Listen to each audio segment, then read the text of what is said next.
기도하겠습니다.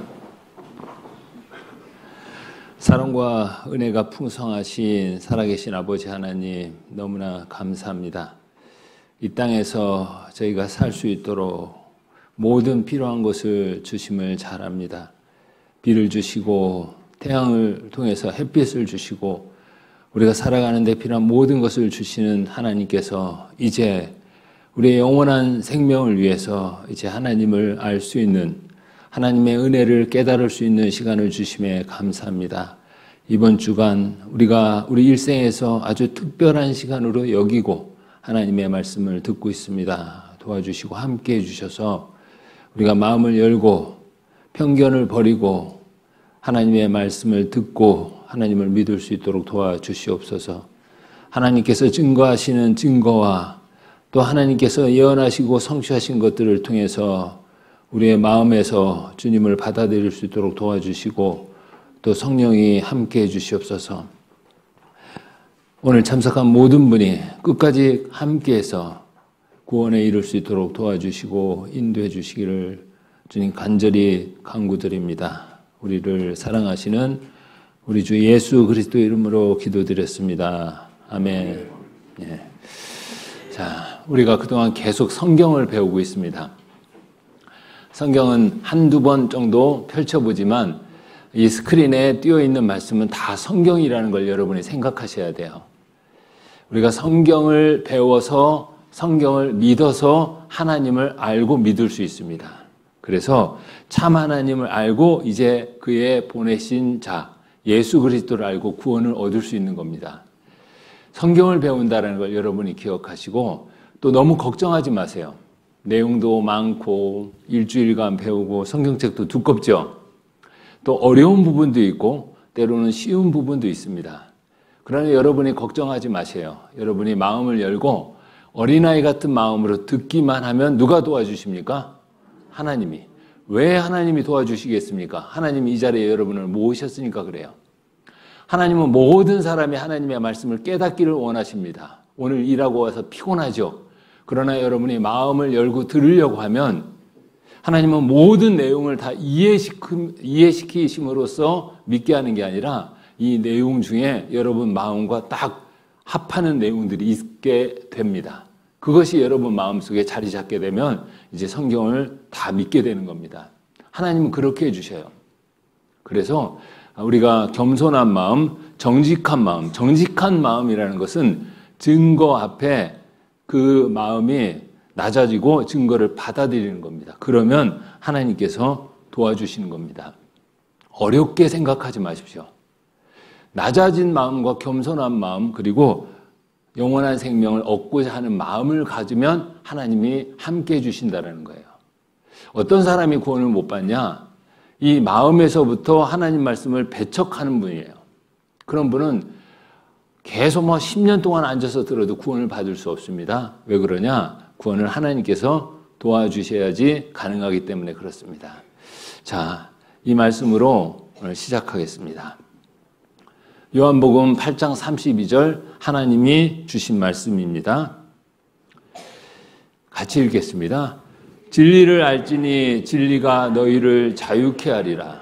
자, 우리는 자유롭게 돼야 됩니다. 우리는 지금 자유가 없습니다. 우리는 돈에 매여서 살기도 하고 권력에 매여서 살기도 하고 다른 사람의 시선에 매여서 살기도 하고 정말 너무나 삶의 짐이 무거워요. 그래서 우리는 자유가 필요합니다. 이 자유는 그 모든 것에서 해방돼서 하나님의 은혜 가운데 하나님의 사랑 안에서 평안을 누리는 삶을 사는 게 진짜 자유입니다. 여러분은 자유롭게 돼야 됩니다. 돈 때문에 고생하시고 또 건강 때문에 힘드시고 또 여러 가지 어려운 일들이 많이 있죠. 거기서부터 벗어나는 겁니다. 그 방법은 뭐냐? 주님께서 내게로 오라라고 했습니다. 수고하고 무거운 짐진 자들아 다 내게로 오라. 주님께서 오라고 하시고 이제 너희를 쉬게 하리라 라고 말씀하셨습니다. 그래서 우리가 말씀을 듣는 겁니다. 자, 인생은 준비하는 인생 이렇게 이야기하면 됩니다. 우리는 준비하는 인생이에요. 제가 여기다가 준비하는 인생이라고 써보겠습니다. 준비하는 인생. 여러분 인생이 다 준비하는 겁니다. 자, 우리는 어머니 뱃속에서 있었던 때가 있었습니다. 그렇죠? 기억은 안 나죠? 하나도 안 나죠? 그러나 어머니 뱃속, 모태에서 우리가 지냈던 시간들이 있었습니다. 그게 10달이죠. 10달. 자, 그리고 그 다음에 이 땅에 태어났습니다. 바로 이 생에서 삶이 있습니다. 이건 70년에서 물론 80, 물론 90도 100세도 살 수 있습니다. 그 다음에 또 있습니다. 내세라고 제가 써보겠습니다. 내세. 올 또 다른 세상이 있습니다. 근데 이거는 영원한 세상입니다. 자, 영원한 세상입니다. 자, 이렇게 한번 해보고요. 자, 10달을 어머니 뱃속에서 지냈습니다. 10달을 보냈어요. 근데 어머니 뱃속에서 10달 동안 보내면서 준비했습니다. 여러분, 무엇을 준비했습니까? 자, 한 달째, 두 달째를 준비한 게 아니에요. 10달째를 준비한 게 아니에요. 어머니 뱃속에서의 지내던 시간을 준비한 게 아니에요. 이 10달이라는 시간은 무엇을 준비했습니까? 이 세상에 태어나서 살 거, 이생을 준비한 거예요. 자, 이 이생은 우리가 태어나서 언제까지 살지는 모릅니다. 그죠? 그럼 우리가 태어났어요. 지금 여러분들 각각 나이가 있죠? 여러분, 이때까지 계속 준비해 왔어요. 어떤 분은 내년을 준비해요. 10년 후를 준비하고, 그리고 어떤 분은 노년을 준비해요. 이 안에서 준비하면 안 된다는 거예요. 이 안에 있는 것을 준비하는 게 아니라는 거예요. 자, 우리 어머니 뱃속 10달 동안 어머니 뱃속에서 지낼 또 다른 시간을 준비한 게 아니라는 거죠. 우리는 이생을 준비한 거예요. 태어나서 살 그 이생을 어머니 뱃속에서 준비한 겁니다. 10달 동안. 자, 이 땅에서 70년, 80년 동안 여러분이 준비해요. 무엇을 준비하냐? 영원한 세상을 준비한다는 거예요. 우리가 이걸 알아야 됩니다. 여러분 준비 많이 하셨죠? 근데 대답이 없어요. 어떤 분은 하여튼 돈만 준비하고 건강을 준비하려고 애써요. 그러나 건강이 마음대로 되겠습니까? 그렇죠. 이 땅에 있는 시간들만 준비하고 살아요. 그러면 안 된다는 거예요. 우리는 준비하는 인생이라는 거예요. 여러분 진짜 준비해야 돼요. 바로 영원한 세상을 준비해야 된다는 겁니다. 좀 억양이 좀 듣기에 거북스러울지 모르겠는데 죽을 준비를 해야 된다는 겁니다. 우리는 이 땅에 사는 게 목적이 아니라는 거예요. 어머니 뱃속 10달 이게 목적이 아니에요. 그죠? 바로 태어나기 위한 거죠. 태어나서 살아가는 시간이 이 땅이 목적이 아니라는 거예요. 하나님의 사랑 안에서 영원한 삶을 사는 영원한 세상이 있다는 겁니다. 이걸 준비해야 됩니다. 여러분, 이거 여러분이 준비해야 됩니다. 이번 시간에 그걸 준비하는 거예요. 자, 이번 시간에 여러분이 말씀을 잘 듣고 또 이번 주에 잘 들어서 여러분이 구원을 받는다. 영원한 세상을 준비하면 이건 영원한 세상입니다. 영생인 거예요. 천국에서 살 수 있습니다. 자, 천국이 어떤 곳이냐? 성경에서는 천국은 일단 영원히 사는 곳이에요. 그리고 영원히 사는데 안 아파. 아프면서 영원히 살면 힘들죠? 안 아파요. 슬프면서 영원히 살면 괴롭겠죠? 기쁨이 가득해요. 항상 기쁘고 그리고 사랑이 가득한 곳에서 영원히 산다는 겁니다. 그게 바로 우리가 준비해야 될 인생이라는 겁니다. 여러분 그걸 준비해야 돼요. 이번 일주일간 말씀을 잘 듣고 하나님의 사랑을 깨닫고 여러분이 거듭나면 여러분 영원히 살 수 있어요. 영원히. 자, 안 믿기시는 분 있으면 끝나고 찾아오세요. 여러분 영원히 살 수 있다는 겁니다. 한번 일주일간, 오늘 이제 4일째입니다. 일주일간 집중해서 들어볼 만하잖아요. 확인해 볼 만하잖아요. 여러분 끝까지 잘 들으셔야 됩니다. 자, 눈을 끝까지 잘 지키세요. 시작부터 무너지시는 분이 있어, 눈이. 자, 이 영상을 한번 보겠습니다. 이 세상의 것을 위해서 이렇게 많이 준비하는데 영생을 준비해야죠.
여러분도 준비해야 됩니다. 영원한 세상을 준비해야 됩니다. 그래서 하나님이 여러분을 이 땅에 태어나게 하시고 또 사는 과정 가운데 계속 부르신 겁니다. 자, 우리의 삶의 의미에 대해서도 한번 생각해 보겠습니다. 요한복음 5장 39절 말씀입니다. 너희가 성경에서 영생을 얻는 줄 생각하고 성경을 상고하거니와 이 성경이 곧 내게 대하여 증거하는 것이로다. 성경이 주님을 증거하는 거고 성경이 하나님을 증거하는 거고, 여러분 영생 얻고 싶다라고 했죠. 이 영생은 성경에서 얻게 되는 겁니다. 이 성경을 통해서 영생을 얻어요. 돈 내서 영원히 살 수 있는 게 아닙니다. 그래서 여러분이 성경을 배우는 겁니다. 그리고 성경을 여러분이 배울 때 집중해서 배워야 됩니다. 그렇지 않으면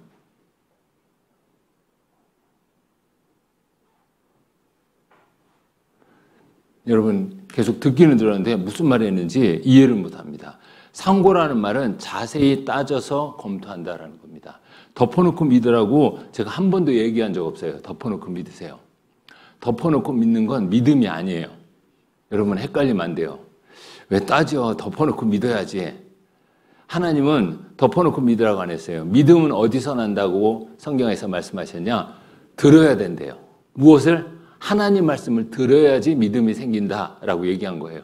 하나님은 덮어놓고 믿으라고 한 적이 없어요. 그래서 여러분이 잘 들어야 되는데 자세히 따져보면서 검토하면서 듣기를 하나님은 원하십니다. 자, 이 스프링벅이라고 있어요. 아프리카 영양. 이 스프링벅은 또 이상한 현상들이 가끔 보여집니다. 그 현상은 이겁니다. 자, 아프리카에 서식하는 스프링벅. 이 집단 떼죽음을 당하는 사건이 발생합니다. 아프리카의 건조한 초원에서 풀을 뜯으며 생활하는 스프링벅은 수백 마리의 대형 무리를 형성하고 시속 94km나 될 만큼 치타조차 쉽게 잡지 못하는 빠른 발을 가지고 있습니다. 아프리카의 과학자들은 이 현상을 밝혀내기 위해 그들의 습성을 연구한 결과 놀라운 사실을 발견하게 됩니다. 집단 떼죽음을 당하는데요. 이렇게요. 선천적으로 식욕을 타고난 스프링벅은 무리를 지으며 풀을 먹곤 하는데 뒤에서 풀을 먹던 녀석은 앞선 녀석보다 많은 풀을 먹기 위해 더 빨리 앞으로 달려나갔고 앞에 있는 녀석은 자리를 빼앗기지 않기 위해 그보다 더 빨리 앞으로 달려나가게 되고 그렇게 수백 마리가 목적을 상실한 채 사력을 다해 달리다 강이나 절벽으로 뛰어들어가 집단 떼죽음을 당했던 것입니다. 멈출 수가 없어요. 뒤에 있는 것들이 막 쫓아오잖아요. 그러니까 앞에 있는 것도 본능적으로 더 좋은 풀을 먹기 위해서 달리는 거죠. 그러니까 뒤에서 밀고 오고 달리다 보니까 멈출 수가 없어요. 앞에 절벽이 있고 강이 있는데 그래서 죽는 겁니다. 여러분 이렇게 맹목적으로 이유도 모른 채 따라가기만 급급한 모습을 보고 우리는 스프링벅 현상이라고 합니다. 우리 인생이 그래요. 여러분들도 그럴 수 있습니다. 좀 더 나은 환경을 위해서, 좀 더 잘 먹기 위해서 열심히 살아요. 남보다 더 나은 삶을 위해서, 이 땅에서의 더 좋은 삶을 위해서 막 살다 보니까 그 삶에서 벗어나지를 못해요. 인생이 무엇인지 깊이 생각하지도 못합니다. 그냥 그 삶 속에 있다가 어때요? 그냥 죽음을 맞이하는 겁니다. 이 죽음을 맞이한다는 것은 그냥 죽고 끝나는 게 아니에요. 한 번 죽는 것은 사람에게 정하신 것이요. 그리고 끝 이렇게 말씀 안 하셨어요. 그 이후에 심판이 있으리니 심판이 있다라는 겁니다. 우리 인생도 닮은 꼴이다. 나 자신을 잃어버리고 남과 똑같은 삶을 추구할 때가 있다. 의미 없는 남과의 비교로 시간을 낭비하며 불안해할 필요가 없다. 우리 인생, 우리가 성경을 통해서 우리 인생의 목적, 진정한 행복을 찾아야 됩니다. 준비해야 됩니다. 내세를 준비해야 됩니다. 인생은 속도보다 어디로 나가고 있는지 방향이 중요하다는 거예요. 이 자리에서 구원을 받았다. 하나님의 사랑을 깨달아서 하나님의 아들이 됐다. 그 사람은요, 성공한 인생입니다. 이제 그분한테는 목적이 확실히 정해져 있어요. 하나님 앞에 가서 천국에서 영원히 살 수 있잖아요. 준비가 된 사람인 거예요. 돈은 적어요. 권력도 잡은 적이 없어요. 그러나 그 사람은 하나님 볼 때 진짜 존귀한 사람이 되고 성공한 사람이 된 겁니다. 여러분 그렇게 하셔야 돼요. 나이가 지금 80이 됐습니다. 살아온 인생을 보니까 허무해요. 헛되고 헛되다. 성경의 구절처럼 남은 것이 하나도 없는 것 같아요. 좌절하고 싶은 마음도 생깁니다. 그러나 80이 돼서 하나님의 사랑을 깨달으면 그때 이제 성공한 인생이 되는 겁니다. 모든 것을 이룬 거예요. 삶의 목적을 이루었다. 이렇게 해도 됩니다. 그래서 우리는 성경을 통해서 잘 알아야 됩니다. 그게 바로 지혜로운 사람입니다. 철부지. 이 철부지. 여러분 중에 철부지가 한 명도 없기를 바랍니다. 이 철부지는 절부지. 절기를 모르는 거예요. 절기 24절기가 있습니다. 춘분, 하지, 추분, 동지 등 계절의 변화를 모르고 무관심한 사람을 가리켜 철부지라고 합니다. 어리석고 사리분별이 없다 하여 뭐라고요? 절부지라고 하는데 이게 이제 철부지라고 바뀐 거죠. 야, 여러분 철부지가 되면 안 되잖아요. 그냥 사리분별을 못해요. 내가 왜 사는지, 진정한 기쁨이 뭔지, 삶의 목적이 뭔지 생각하지 않고 그냥 사는 거예요. 스프링벅처럼. 그냥 남이 사니까 나도 산다. 여러분 그러면 정말 어리석은 사람이 되는 겁니다. 당신은 왜 살고 있습니까? 언젠가는 다 떠나요. 먼저 떠나보내기도 할 겁니다. 그 전에 우리는 이 문제를 해결해야 돼요. 옆에 있는 분들이 있습니다. 사랑하는 부부가 같이 한평생 살지만 언젠가는 한 명을 보내고 뒤따라가야 됩니다. 근데 어디로 보낼 겁니까? 어디로 보낼 거예요? 어디 몇 자리 좋은데 장만해서 거기 보낼 겁니까? 어디로 보낼 겁니까? 천국으로 보내고, 그리고 나도 천국으로 갈 준비를 해야죠. 사랑하는 사람을 보낼 겁니다. 어디로 보낼지도 생각하고 또 내가 갈 곳도 준비해야 됩니다. 자, 이 영상 한번 보겠습니다.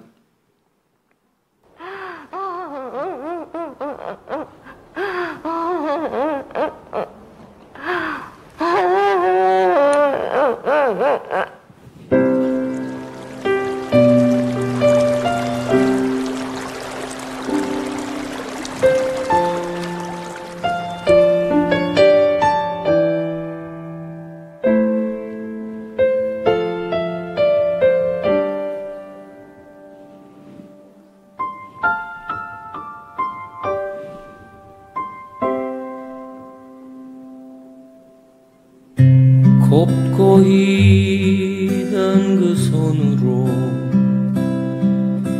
넥타이를 메어주던 때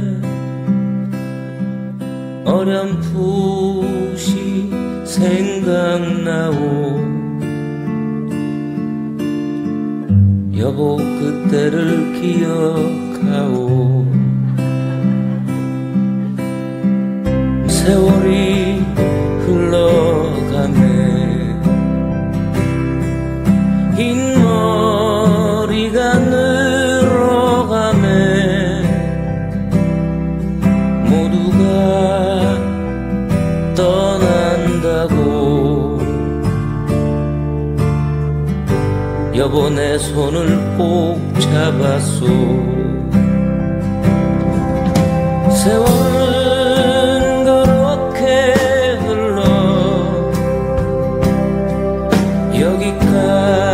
여기까지 왔는데 인생은 그렇게 흘러 황혼에 기우는데 다시 못 올 그 먼 길을 어찌 혼자 가려 하오. 여기 날 홀로 두고. 여보 왜 한마디 말이 없소. 여보 안녕히 잘 가시게. 여보 안녕히 잘 가시게. 여보 안녕히 잘 가시게.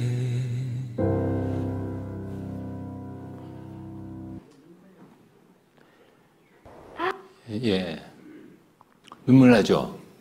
예, 우리 인생이 다 똑같아요.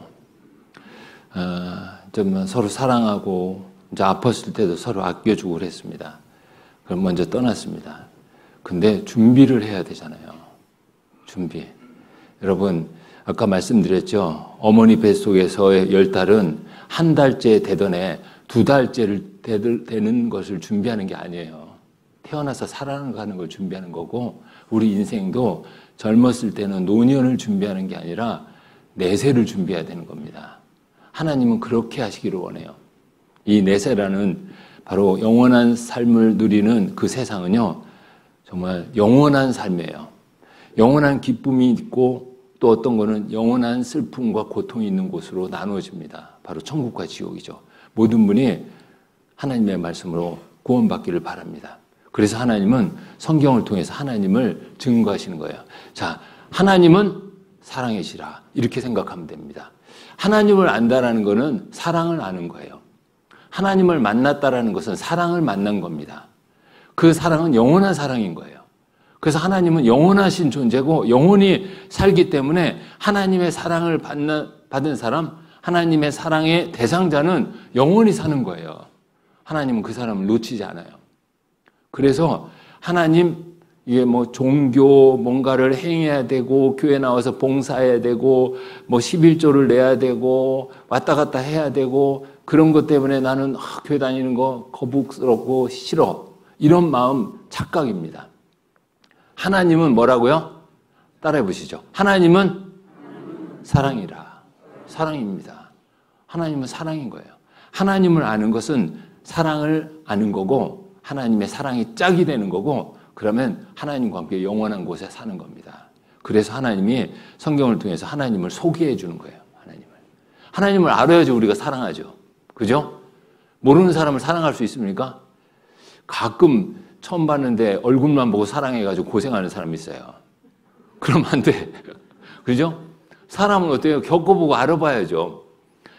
그래서 진정한 사랑은 알면서부터 나오는 거예요. 알면서. 그래서 성경을 통해서 하나님이 자신을 소개하는 겁니다. 먼저 믿게. 하나님이 어떤 분이냐? 오늘은 하나님이 한 민족을 통해서 하나님을 증거하셔요. 성경을 증거하셨고 또 증거하시고 하나님을 증거하시면서 교훈을 주시죠.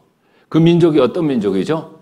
이스라엘입니다. 이스라엘 민족이 하나님의 말씀에 순종하면 하나님이 복을 준다고 했고 불순종하면 하나님이 저주한다라고 하셨어요. 그 내용을 통해서 이스라엘 민족의 역사를 통해서 성경은 사실이구나 우리가 믿게 됐습니다.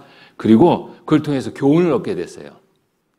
하나님 말씀에 불순종하고 그 사랑을 거부하면 어떻게 되는가? 영원한 지옥 가운데서 멸망받는다. 하나님의 사랑을 받아들이면 하나님의 축복 가운데 있을 수 있다. 그것을 우리가 교훈을 얻었습니다. 자, 이제 이스라엘 민족이 하나님 말씀에 불순종해가지고 철저히 고난을 받았습니다. 우리가 어제까지 그거 살펴봤죠? 비참합니다. 그런데 지금은 어때요? 회복해가지고 아주 강한 나라가 됐죠? 1948년 5월 14일 날 다시 나라를 세웠어요. 그 전까지 2차 세계대전, 그 전까지 너무나 큰 고통 가운데 있었어요. 아주 비참했습니다. 그런데 이제 나라를 세우고 아주 강한 나라가 됐습니다. 그 과정도 성경에 예언되어 있다는 거예요. 하나님이 그 이스라엘을 다시 강한 나라로 만들겠다라고 말씀하셨고 또 말씀하신 대로 그렇게 됐습니다. 이걸 한번 보겠습니다. 자, 어제 우리가 배웠어요. 자, 이게 어느 민족입니까? 이스라엘 민족이에요. 왜 이렇게 됐습니까? 불순종해서. 그런데 이제 하나님이 말씀하셨습니다. 내가 그들을 회복시키겠다. 그리고 또 그들을 통해서 하나님을 또 증거하시겠다라고 말씀하셨습니다. 회복에 대한 예언도 약 2600년 전에 예언하셨어요. 2600년 전에 에스겔 37장에 내 백성들아 내가 너희 무덤을 열고 너희로 거기서 나오게 하고 이스라엘 땅으로 들어가게 하리라. 내 백성들아 내가 너희 무덤을 열고 너희로 거기서 나오게 한즉 너희가 나를 같이 읽겠습니다. 여호와인 줄 알리라. 이스라엘 사람들만 아는 게 아니라 우리도 여호와 하나님이 참신이라는 걸 알게 됩니다. 여기 보세요. 무덤을 열고 완전히 죽음과 고통이었잖아요.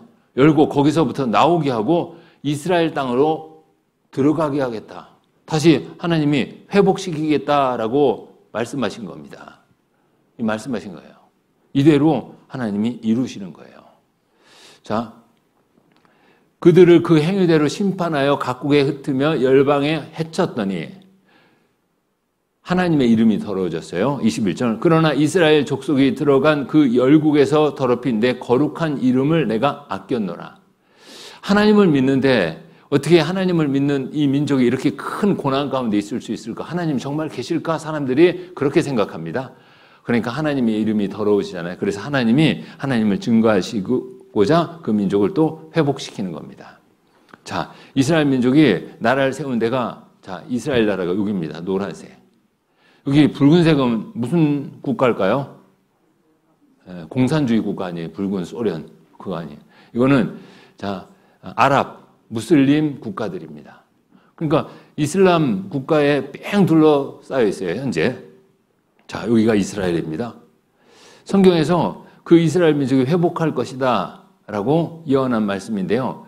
시온은 구루하기 전에 생산하며 고통을 당하기 전에 남자를 낳았으니 이러한 일을 들은 자가 누구이며 이러한 일을 본 자가 누구이뇨. 나라가 어찌 하루에 생기겠으며 민족이 어찌 순식간에 나겠느냐. 그러나 시온은 구루하는 즉시에 그 자민을 순산하였도다. 시온은 이스라엘 민족입니다. 이스라엘 민족은 어때요? 금방 회복한다라는 거예요. 완전히 가장 심각한 상태에서 고난의 상태에서 절망 가운데 있었을 때가 2차 세계대전 때였어요. 600만 명이 죽었잖아요. 그죠? 근데 그 전쟁이 끝나자마자 나라가 됐어요. 그러니까는 너무나 놀랍잖아요. 그래서 1948년 5월 14일 이스라엘 독립 선포. 그리고 신유태국가 선포. 그래서 이스라엘 회복에 대한 성경의 예언들을 이제 살펴볼 건데요. 여러분 앞에 있는 성경에 기록된 그 내용 그대로 됩니다. 예언의 성취를 보겠습니다. 자, 48년 5월 14일 날에 회복했습니다. 근데 지금부터 3,500년 전에도 예언했고, 그리고 2,700년 전에도 예언했고, 2,600년 전에도 예언했어요. 그리고 이스라엘 민족은 그 역사 어제도 살폈는데, 자, 북이스라엘 남유다가 다 멸망했죠. 그리고 페르시아의 지배, 헬라의 지배, 로마의 지배를 받았고 예수님 오셨고 예수님을 십자가에 못 박아서 죽였잖아요.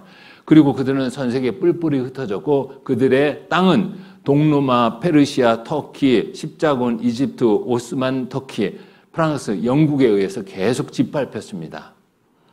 이런 역사예요. 이렇게. 그리고 성경에 예언된 대로 멸망당하고 이제 독립할 때까지 땅은 황무지가 되고 그들은 흩어졌고 가서 사는 곳에서마다 학살이 있었습니다. 칼이 따라다닌 거예요. 그런데 성경에서는 그 황무지된 땅이 옥토가 될 거라고 예언했습니다. 자, 흩어졌는데 다시 2000년 전에 살던 땅으로 돌아올 것이다 라고 예언했고 이제 어디에 가든지 죽음이 뒤따랐는데 이제 강국이 될 거라고 예언을 하셨습니다. 그 예언 중에 이제 땅의 회복입니다. 이거 같이 읽겠습니다. 너희 이스라엘 산들아 너희는 가지를 내고 내 백성 이스라엘을 위하여 과실을 맺으리니 그들의 올 때가 가까이 이르렀음이니라. 그들이 올 때가 가까이 이르렀습니다. 이제 흩어져서 뿔뿔이 흩어져서 전 세계에 사는 것을 생각하고 회복할 것에 대한 예언이죠. 자, 에스겔 37장에는 이런 말씀이 있습니다. 여호와께서 권능으로 내게 임하시고 그 신으로 나를 데리고 가서 골짜기 가운데 두셨는데 거기 뼈가 가득하더라. 나를 그 뼈 사방으로 지나게 하시기로 본즉 그 골짜기 지면에 뼈가 심이 많고 아주 말랐더라. 에스겔이라는 선지자를 하나님이 어떤 골짜기에 데려갔습니다. 근데 그 골짜기에 뼈가 많아요. 가득해요. 마른 뼈가. 죽은 지 오래됐어요. 그러면서 이 뼈들이 살겠냐라고 물어봤어요. 그러니까 에스겔이 이렇게 얘기했습니다. 하나님이 아십니다. 그러니까 하나님이 에스겔아 내가 이야기하는 것을 네가 똑같이 대언하라 라고 했어요. 그리고 이야기하는 대로 대언했는데 이 마른 뼈들이 다시 살이 생기고 그리고 힘줄이 돌고 피가 돌고 살았습니다. 그리고 그 살았는데 그것을 하나님은 이스라엘 온 족속이라 이렇게 얘기합니다. 자, 10절. 이에 내가 그 명령대로 대언하였더니 생기가 그들에게 들어가매 그들이 곧 살아 일어나서 서는데 극히 큰 군대더라.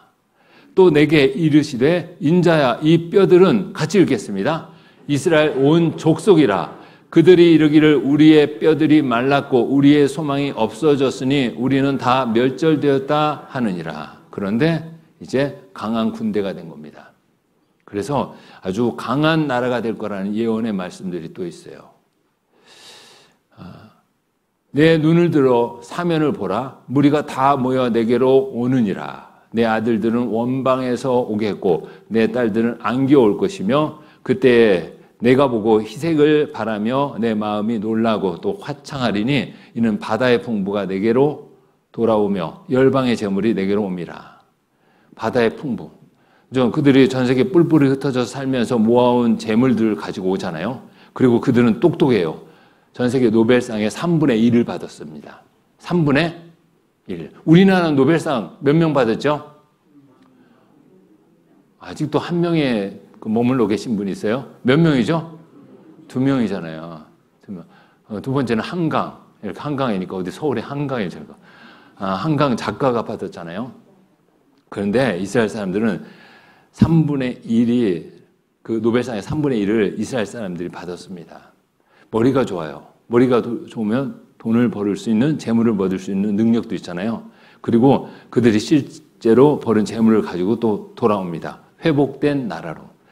그리고 돌아오는 과정에 대해서도 기록해놨어요. 저 구름같이 비둘기가 그 보금자리로 날아오는 것 같이 날아오는 자들이 누구뇨? 날아온다. 날아온다는 뭘까요? 비행기 타고 오는 것을 이야기한 겁니다. 내가 노하여 너를 쳤으나 이제는 나의 은혜로 너를 공의히 여겼은즉 이방인들이 내 성벽을 쌓을 것이요 그 왕들이 너를 봉사할 것이며 각 나라의 왕들이 너를 봉사한다라고 했습니다. 미국의 트럼프가 강하죠. 그러나 미국의 대통령들이 강하지만 이스라엘한테 끔짝 못합니다. 이스라엘을 위한 정책을 펴요. 이 말이 맞아요. 자, 내가 노하여 너를 쳤으나 불순종해서 징계했습니다. 1900년 동안 고통을 받았어요. 그러나 하나님이 이제 세우신 거예요. 22절 같이 읽겠습니다. 그 작은 자가 천을 이루겠고 그 약한 자가 강국을 이룰 것이라. 때가 되면 나 여호와가 속히 이루리라.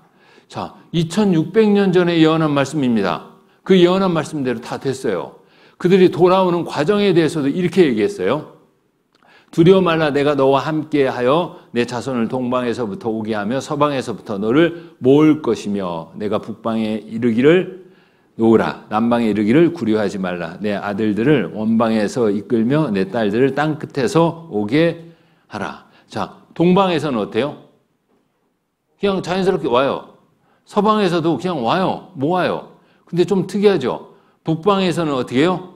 이르기를 놓으라. 뭐가 잡고 있는 거예요. 남방에 이르기는 구려하지 말라. 여기도 이제 붙잡아 두는 거예요. 이 표현을 2600년 전에 썼어요. 근데 이 표현대로 그렇게 됐습니다. 자, 동쪽에서 살던 유태인들이 이제 해방된 조국으로 쉽게 올 수 있어요. 서방에서부터 와요. 근데 소련에 있는 유대인들은 오는데 힘들었어요. 소련이 붙잡고 있었어요. 근데 하나님이 뭐라고 했습니까? 놔라 하니까 놨어요. 그리고 남방은 자, 이디오피아입니다. 이디오피아도 친소 국가였어요. 그래서 이디오피아에 살던 유대인들이 굉장히 많았어요. 오랜 세월이 흘러서 거의 흑인이 됐습니다. 이디오피아 사람들하고 외모적으로는 구분하기 어려워요. 그런데 그 사람들한테 구려하지 마라. 이디오피아가 안 놔줬어요. 그런데 하나님이 풀어놔라 하니까 풀어놓은 거예요. 그래서 거기서도 또 오게 된 겁니다. 이런 과정들이 다 거치게 됐습니다. 자, 이거 보세요. 자, 이게 이스라엘입니다. 자, 이렇게 돌아오는 거예요. 북방에 이르기를 뭐 하라고요? 놔라. 예, 북방이 어디면 이스라엘입니다. 자, 북방이 어디요? 쭉 올라가면요. 모스크바잖아요. 예, 메색, 모사크, 모스코비, 모스크바 이렇게 바뀝니다. 이게 러시아예요. 러시아. 소련이라는 나라 공산주의 국가에 있을 때는 그냥 공산주의 국가니까 어때요? 유대인들을 어떻게 꽉 붙잡아 놨어요. 근데 이제 러시아로 바뀌었잖아요. 그래서 유대인들이 오고 싶으면 자유롭게 오게 하나님이 놓게 했습니다. 이 구스는 이디오피아입니다. 그래서 소련이 자유이민법 통과시키면서 그래 유대인들 가고 싶으면 가라 이렇게 했습니다. 미국에서 그렇게 만들었어요. 소련이 흉년이 들어가지고 먹을 것이 없어요. 그러니까 미국에서 밀을 수출하겠다. 그리고 무역상 최애국 대우를 해주겠다. 다만 조건 이스라엘 사람들의 이민을 허용해라 이렇게 했습니다. 그래서 이민법이 통과된 겁니다. 소련 유태인 40만 명 출국 허용. 날아오는 자들이 누구뇨? 날아오잖아요. 이렇게 비행기 타고. 그죠? 자, 이사야 선지자에게 하나님이 이 모습을 보여줍니다. 이사야 선지자는 비행기라고 기록을 못해요. 몰라요. 그러니까 뭐라고 해요? 비둘기, 구름같이 날아온다. 이렇게 표현하죠. 남방에 이르기를 구려하지 말라. 남방 어디라고 했습니까? 이디오피아예요. 봐요. 흑인이죠. 근데 누구냐면 유태인입니다. 유태인. 오랜 세월이 흘렀어요. 2000년 가까이 흘렀으니까 어떻게 흑인이 다 된 거예요. 그런데 신기한 게 있어요. 자, 인도에 살던 유대인들도 왔어요. 인도에 살던 유대인들도요. 자, 이제 유태 나라가 생기고 회복되니까 와라 하니까 막 가려고 하는데 자기가 유태인인지 알아야지 가죠. 그죠? 자, 예를 들어서 이디오피아에 사는데 흑인이 됐어요. 자기가 오랜 세월이 흘렀어요. 한 2000년이 흘렀어요. 1000년이 흘렀어요. 오랜 세월이 흐르니까 저 흑인이 됐는데 자기가 유태인이라는 거 모르면 돌아갈 수가 있을까요? 없을까요? 없어요. 모르면 없어요. 전 세계 사람들 다 DNA 유전자 검사할 수 없잖아요. 근데 이 사람들은 알아요. 이게 기적이에요. 자기가 유태인이라는 걸 알고 있다는 거예요. 그러니까 오는 거예요. 아까 제가 잠시 말씀을 드렸죠. 인도도 그랬어요. 인도의 어떤 주에 한 사람들이 이제 사는데 이 사람들이 뭐냐면 자기들이 유태인이래요. 인도에서 내려가서 산 지가 오래됐어요. 생활 풍습이 인도 사람들하고 거의 똑같아요. 물론 유대인의 풍습도 갖고 있죠. 그런데 놀라운 것은 자기들이 유대인이라는 걸 기억하고 있다는 거예요. 그래서 우리 유태인입니다. 우리 가겠습니다 하니까 이스라엘 정부에서요. 그냥 받아주는 거 아니에요. 그냥 유태인인지 아닌지 확인해야 되잖아요. 그래서 사람을 보냅니다. 그리고 DNA 조사를 다 해요. 유태인 맞아요? 데려가는 거예요. 자기가 유태인이라는 걸 알아야지 조사를 받고 갈 수 있잖아요. 근데 성경에 이렇게 얘기했습니다. 마지막 때 유태인들이 다 이스라엘로 다 돌아온다라고 했어요. 한 사람도 빠짐없이 다 돌아온다. 모든 사람들이 자기가 유태인이라는 걸 안다라는 거예요. 이건 특별한 겁니다. 우리나라가 일본의 식민지로 있었죠. 36년간. 좀 더 오래 있었으면 큰일 날 뻔했어요. 여기 다 나카무라 씨, 미키 고양이 여기 다 앉아 있었을 것 같아요. 다 저도 일본말 막 하고. 저도 일본말을 좀 했어요. 변도, 와르바시, 우아기, 스봉. 그런데 세월이 흐르면서 까먹었어. 근데 제가 일본어를 배운 게 아니에요. 일본어를 배운 게 아닌데 제가 그걸 막 쓰고 있더라고요. 왜 그랬어요? 36년간 식민지로 있었잖아요. 좀 더 오래 있었으면 여기 한국 사람 없었다니까요. 만약에 한국 사람이 자 어디 저기 유럽에 500년 전에 유럽에 가서 살았다. 한 가정이 거기서 살았어요. 500년 후에 나 한국 사람이에요. 이렇게 할 사람이 있을까요? 없지. 이렇게 오죠. 없어요. 그런데 1000년, 2000년이 됐는데도 자기가 유대인이라는 걸 기억하고 있는 거 기적입니다. 기적이에요. 그래서 이렇게 돌아올 수 있는 겁니다. 돌아오는 것 자체도 기적인데 기억하고 있는 것 자체도 기적이라는 겁니다. 한 사람도 빠짐없이 다 돌아오는 겁니다. 하나님이 그렇게 하셔요. 그래서 이디오피아에 강제로 오게 하기 위해서 이디오피아 안에 쿠데타가 일어난다는 소문을 퍼뜨려가지고 정부의 내각에 관리들이 다 망명 가거나 피난 갔을 때 오퍼레이션 솔로몬 그리고 모세 작전, 솔로몬 작전을 통해서 데리고 온 거예요. 그리고 돌아오는 유태인들을 알리한다랍니다. 돌아온다. 알리아의 날 전년 대비 알리아 31% 증가. 코로나 때 많이 갔어요. 이스라엘이 안전하다라는 막 그런 이야기들이 많이 뉴스에 나왔죠. 그래서 많이 간 거예요. 코로나 때. 그리고 또 그래도 안 가는 사람이 있어. 고집 처음 있어. 그러니까 이스라엘하고 우크라이나 전쟁 때 우크라이나에 이스라엘 사람 많이 살아요. 자, 우크라이나 대통령도 유태인이잖아요. 그 사람들 어때요? 아이고 이제 못 살겠다 하고 또 돌아가는 거예요. 15,000명의 이민자들을 받아들인다. 이렇게 막 쏙쏙 들어간 겁니다. 그리고 내가 그들을 모아 고토로 돌아오게 하고 그 한 사람도 이방에 남기지 아니하리니 기적인 겁니다. 분명히 그렇게 돼요. 어떤 일이 또 벌어질지 모릅니다. 이스라엘 사람들은 유태로 돌아갑니다. 물론 지금 중동은 복잡해요. 그리고 막 중동에 막 전쟁이 일어나고 막 테러도 일어나고 그럽니다. 불안하기도 합니다. 그래도 돌아갑니다. 유대인 방랑 30년 내 끝날 것. 그리고 또 이제 다 돌아오면 그 땅도 회복합니다. 전에는 지나가는 자의 눈에 황무하게 보이던 그 황무한 땅이 장차 기경이 될지라, 농사 지을 수 있는 땅이 된다는 거예요. 사람이 이르기를 이 땅이 황무하더니 이제는 에덴 동산같이 되었고 황량하고 적막하고 무너진 성읍들의 성벽과 거민이 있다 하리니 나 여호와가 말하였으니 이루리라. 자, 황무지가 어떻게 된다고요? 옥토가 되고 에덴 동산같이 된다는 거예요. 이런 황무지였어요. 그들이 떠나고 하나님 주신 그들이 살던 가나안 땅은. 그런데 이렇게 사막이 연못되리라. 이사야 예언이 실현됐다. 여봐요. 어마어마하죠? 예, 어이구 하죠? 예, 막 이스라엘 아주 놀랍습니다. 이렇게 자동화 농사를 집니다. 이렇게요. 막 이게 뭐 가지, 막 수박, 토마토, 고추 이렇게 아름답죠. 예, 이렇게 아름다워요. 이렇게 아름다운 거 보여주니까 우리나라도 6.25 때 완전히 황폐해졌는데 얼마나 아름답게 됐는데 이러더라고요. 우리나라도 대단해요. 근데 우리나라는 성경에 안 써 있네. 안 써 있어. 이스라엘은 성경에 써 있잖아요. 자, 이렇게요. 이렇게 또 바다의 풍부가 내게로 돌아오며 이 바다의 풍부가 뭘까? 여기가 이스라엘 땅의 전 사해라는 곳인데요. 이게 죽은 바다예요. 왜? 염분, 소금기가 너무 높아요. 그래서 여기에서는 오래 수영하면 안 돼요. 물론 수영 못하는 사람도 들어가면 뜬대요. 근데 오래 있으면 안 돼요. 근데 이게 소금기만 잔뜩 있는 게 아니라 광물질이 풍부하대요. 성경에서는 이게 보고래요, 보고. 그래서 연구해 보니까 핵전쟁 피해 복구 물질도 이스라엘 사해바다에 있다. 심지어 미국, 영국, 프랑스 3개 국가의 재산보다 많대요. 이 바다가. 안 그래도 돈이 많은데. 거기다 또 바다도 이러네. 죽은 바다인 줄 알았더니 이게 돈바다예요. 자, 그리고 또 적과 꿀 대신 오일, 가스대박, 석유도 나옵니다. 그리고 가스도 나오기 시작한 거예요. 원래 이 중동 지역에 다른 나라 사우디아라비아, 이라크, 이란은 막 석유가 나와요. 쿠웨이트도. 그런데 이스라엘은 석유가 안 나오는 나라로 알고 있었어요. 그런데 이스라엘에서 석유가 나온 거예요. 그런데 석유가 어마어마하게 나오기 시작한 겁니다. 그래서 이스라엘 에너지 기적이라고 하는 겁니다.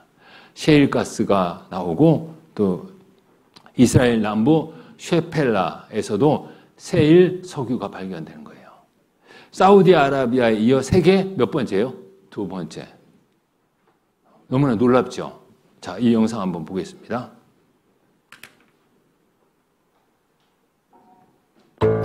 확실한 증인 이스라엘. 사람들은 흔히 성경을 기독교인들이 보는 종교의 경전이라고 생각합니다. 그러나 성경을 연구한 학자들은 실제 역사와 인생의 진리를 기록한 책이라고 말합니다. 우리 시대 과학의 발달로 인해 성경이 사실이라는 게 각 분야에서 밝혀지고 있습니다. 성경을 연구한 전문가들은 모든 사람들이 확인할 수 있는 확실한 증거로 이스라엘을 지목하고 있습니다. 이스라엘은 중동에 위치한 국가로 인구는 1,500만 명 정도며 전 세계 인구의 0.2%에 해당하는 작은 나라입니다. 그런데 성경은 3,500년 전에 이 작은 나라가 모든 민족 위에 뛰어날 것에 대해 말하고 있습니다.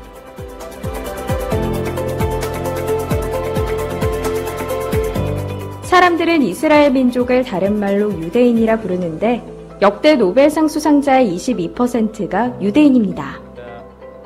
특히 경제학상의 경우 역대 수상자의 41%가 유대인이며 이외 물리학상, 의학상 등 과학 분야에서도 유대인은 두각을 나타내고 있습니다.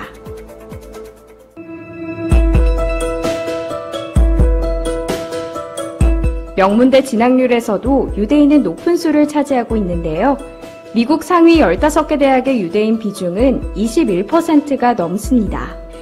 이뿐 아니라 아인슈타인, 미국의 전 국무장관 헨리 키신저, 미국의 경제대통령이라고 불리는 앨런 그린스펀, 세계 영화를 움직이는 스티븐 스필버그, 이들의 공통점이 유대인이라는 겁니다.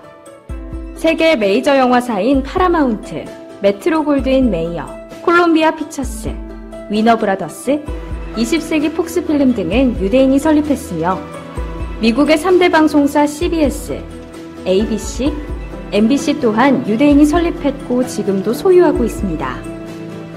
이외에도 미국에서 유대인의 영향력은 절대적입니다. 1900년 동안 전 세계에 분산돼 망했던 이스라엘이 이렇게 강한 나라가 될 거라고 그 누구도 상상하지 못했을 겁니다. 그러나 성경은 지금부터 3500년 전부터 이스라엘이 반드시 회복되고 세계 모든 나라 위에 뛰어나게 될 것을 예언했습니다. 이스라엘은 성경이 사실이라는 많은 증거 중 하나에 불과합니다. 자, 이스라엘이 회복했습니다. 이제 이스라엘의 회복을 통해서 우리가 성경도 믿게 되지만 우리 시대에 닥칠 일에 대해서 우리가 한번 생각해 볼 필요가 있습니다. 우리가 살아가는 이 시대에 이스라엘이 회복했죠. 강한 나라가 됐죠. 그리고 이제 우리가 살아가는 이 시대에 일어날 일들이 있습니다. 이스라엘 민족의 회복을 통해서 우리가 생각해 볼 수 있어요. 이스라엘 민족의 회복의 의미는 무엇인가? 자, 먼저 하나님의 존재를 설명해 주고 세상의 마지막이 됐다라는 겁니다. 모든 일에는 시작이고 끝이 있죠. 우리 성경 강연에도 월요일 날 시작했죠. 끝나죠? 일요일 날 끝납니다. 뭐 시작이 있으면 끝이 있어야죠. 만약에 안 끝나면 어떻게 될까요? 큰일 나죠. 저도 죽고 다 죽어요. 그죠? 자, 모든 것은 시작이 있고 끝이 있는 겁니다. 당연해요. 우리가 태어난 날이 있고 또 죽는 날이 언제인지 모르지만 반드시 있습니다. 뭐든지 시작이 있으면 끝이 있는 건 당연한 진리죠. 이 세상도 시작이 있습니다. 끝이 있을까요? 없을까요? 끝이 있는 거예요. 당연한 겁니다. 그래서 우리가 그것을 생각해 봐야 되고 그 끝은 언제일까? 끝 이후에 어떤 결과들이 있을까 생각을 해봐야 되는 겁니다. 세상의 마지막이 다 되었다라는 것을 보여주는 겁니다. 바로 이스라엘의 회복. 우리 시대에 회복해서 강한 나라가 됐습니다. 세상의 마지막이 우리 시대에 이루어질 거라는 거예요. 그리고 또 구원의 기회를 주는 겁니다. 이제 구원받을 수 있는 기회가 얼마 남지 않았구나. 그리고 이스라엘 민족의 회복을 통해서 더욱더 성경을 믿을 수 있도록 하나님이 증거를 주고 성취함을 보여주신 거잖아요. 여러분 타조처럼 되면 안 돼요. 많은 내용을 봤어요. 그래도 나는 안 믿어. 그래도 뭐 그렇게 되겠어? 이런 거는 사실 앞에 그냥 자기만 부인하는 겁니다. 이 타조 보세요. 어디다 머리 박고 있습니까? 나 없다. 나 없다요. 타조 머리는 작아요. 머리 박고 큰 몸뚱아리를 내놓고 없다라고 합니다. 그거 아닐 거야 이렇게 해놓고 수많은 진실과 그리고 증거와 성취함이 있는데 그냥 아니겠지 하고 이렇게 해버리는 거예요. 그거 정말 어리석은 겁니다. 여러분 중에 타조 같은 분이 한 분도 없는 것 같아요. 그래서 다행입니다. 자, 성경 마태복음 24장 3절에 예수님께서 이런 말씀하셨습니다. 성경입니다. 같이 읽겠습니다. 예수께서 감람산 위에 앉으셨을 때 제자들이 종용이 와서 가로되 우리에게 이르소서 어느 때에 이런 일이 있겠사오며 또 주의 임하심과 세상 끝에는 무슨 징조가 있사오리까? 예수님께 제자들이 물었습니다. 제자들이. 뭐를 물었냐면 주님이 이제 다시 하늘나라로 올라가실 겁니다. 그리고 다시 내려올 때는 언제입니까? 바로 지상재림인 거예요. 공중재림과 지상재림. 그때가 언제입니까? 그리고 그때는 세상 끝이에요. 이 세상 끝이라는 거예요. 세상 끝에는 무슨 징조가 있겠습니까? 제자들이 궁금해서 물어봤어요. 2000년 전 제자들이. 근데 이 제자들의 질문에 예수님이 다 답해줬어요. 그 답이 우리 시대에 이루어지고 있다는 거예요. 제자들은 2000년 전에 물어보고 그 이야기를 듣고도 마음에 담고 살았어요. 근데 2000년이 지나서 이제 우리 시대에 그 징조들이 하나하나 이루어지는데 우리는 무감각하게, 무관심하게 살면 됩니까? 안 됩니까? 눈을 지키세요. 눈을 됩니까? 안 됩니까? 안 되죠. 예.